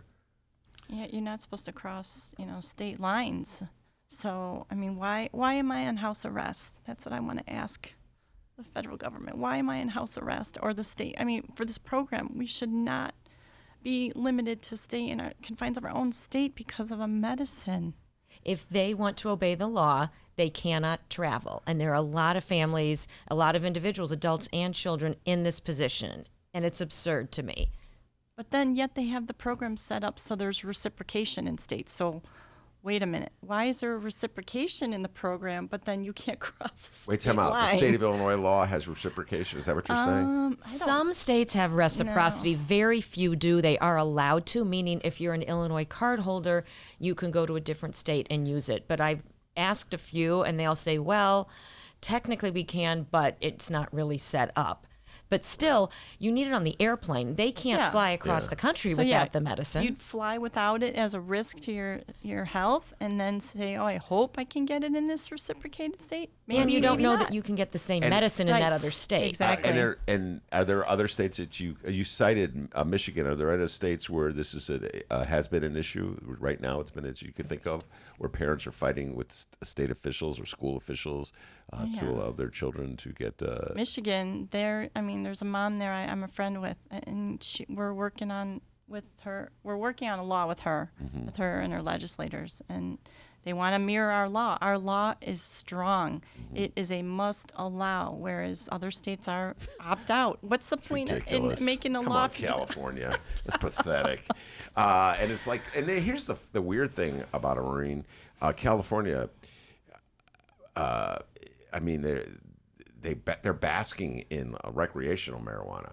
Right. It's so weird that they would have this opt-out measure. For you go to California, they're very proud about how free and easy they are with their reefer, but the schools have opt-outs. Like, it's so bizarre. It's so twisted and weird how some people are clinging to these old myths about marijuana, the evil drug, marijuana. It is. Even when it before I let you go, if people want to get involved, they want to get more information, any websites you want to give out, any information like that? Well, you can just read off. You can actually read off of your card if you want, Mo, about I can't. Ashley's Law. But here we go. As a matter of fact, that's one of them there. If you can learn more about Ashley's Law, you can just go on Google. You can just Google Ashley's Law, Illinois, to learn more about it there. I am on Periscope, which is a live streaming app where I touch upon, the story of Ashley when she was from having leukemia through her going into remission, the seizures, the times. I mean, I was on live when she would. I was on Periscope, a live streaming app, where she would have a seizure during my show, and I would hear her yelling, "Come up here! She's seizing again!" I'd have to kill my live stream and go upstairs and help her. But those days, thank goodness, are over. And instead of, feeling bad and negative about it, now we're very positive. We're looking forward to it. Now we share our success stories on Periscope. And I'm also on Twitter, too, at JSScope. It's JS, like Jim Surin, then Scope, SCOPE. I can spell. And I'm Maureen Surin at gmail.com. If anybody feels like they want to email me or ask me any questions, I'm open to it. And I'm still advocating 24 hours a day and hopefully working on some camp laws this year because I want kids to be safe in their camps. What do you mean? Aren't they Summer camp? Summer camps aren't covered by the No. No. Apparently, the parents or the caregivers have to be on the premises to administer those. Yeah. Oh, because it's just schools, not camps. Well, Yes, summer camps, right? School like districts or park they'll districts. do EpiPens, they'll do inhalers, but there's no law for cannabis, so we need that too. Wow, man. That's my next step, and I've got Work in progress. I've got Bob Morgan's helping me with that, and Jason Berrickman. I've already got people helping me, so we're on the right track. Well, it should be legal at the federal level, obviously. Amen. No, it's ridiculous. Talk to your children about that. D, you got an update or something? Me and the live stream chat room, we've been going back and forth here, and I think we got a good title for this this segment. All right, I think you guys are gonna like this. It's a simple one. Shout out to Pat Rod. All right, Pat Rod. Pat Rod, the man who, by the way, got his very own Ben Joravsky Show T-shirt made. Yeah, Pat Rod is awesome. Yeah, like it's Pat that logo right there. This is the shirt. All right, here we go. Simple one. Cannabis conversations. Wow. Nice. I like that. Likes it. I approve. That is great. Nice. By the way, Jim, didn't we tell you got some serious radio pipes? Oh my God, people on the live stream are saying that too. God damn! I mean, he's like, man. College You radio. better watch out, Ben. God damn. WCRX at Columbia College in 1985 to 88. Did you play music? Yeah, Chicago house music. And can you say, and now your weather and traffic? And now your weather and traffic on the 8s. Oh, Here's Ben. He's good. He's good. He had a weather class with Skilling too. He had him as a teacher. Tom Skilling was a meteorology a teacher over at Columbia College back in the 80s. I tell you, gosh, Sharon, we got an Alberta Clipper coming down here. That's correct. We got our Skilling. I had a hard time with On the 8s. Remember the old place, Steve, when I used to have that job before they fired me? But I was like, what does On the 8s mean again? Because I have my issues. You give Anyway. us 23 minutes. You give, And we'll my give you the world. I still go back to my first job ever was at a golf course in Glenview, the Glenview Park District Golf Course, and it was nicknamed the Weed. And I think God was giving me some foreshadowing then, and I didn't catch it, but I get it now. The Weed. It really was called the Weed, W-E-E-D. It was a big weed. It was a big field before they turned it into a golf course. So. She's the pride and joy of Glenbrook South. Okay, a proud graduate. No, Oh, Regina. You're a Regina kid? Oh my God, Regina! I knew the Regina girls back in the day. All right, enough talk about the Regina girls. I want to thank you very much, Jim and Maureen, for coming on, Yeah, and you guys probably are bring you awesome. back. Thank Yeah, you. you Cool guys as hell. really killed Thank it. you. We'll Thank bring you. you back because this is something. Well, I mean, I just want I want reefer legal on the federal level. I think it's insane because all these contradictions occur, and the bureaucrats just want to follow the rules. They don't want to get in trouble. They're worried about their license. Like everything you pointed out, And then Disney. That's so wild. That's crazy. You know, crazy Disney. We should just at amusement parks, you know, just to keep. Well, Anyone has whatever. ideas, let me know. Yeah, so keep up the fight. And Lisa Solomon, we'll see you back in a couple weeks here with another update. We're going to have some more guests on the issue of cannabis. I also want to thank Joshua Smyser Deleon and Miles Kampf-Lassin was in the studio earlier today from In These Times. And, of course, the man, the myth, the legend. This show would not be possible without him. And as Jim and Maureen can tell you, back home in Alton, they call him White Lightning. Yes, Dr. Doobie, give yourself a raise, take it out of petty cash. See you tomorrow, everybody.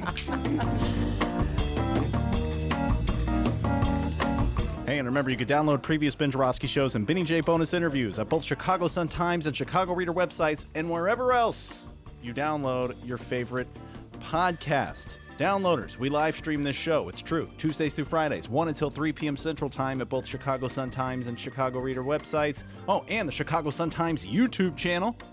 Go check it out sometime. Join the live stream chat if you dare. That's actually a lot of fun. Go check it out. We'll see you tomorrow.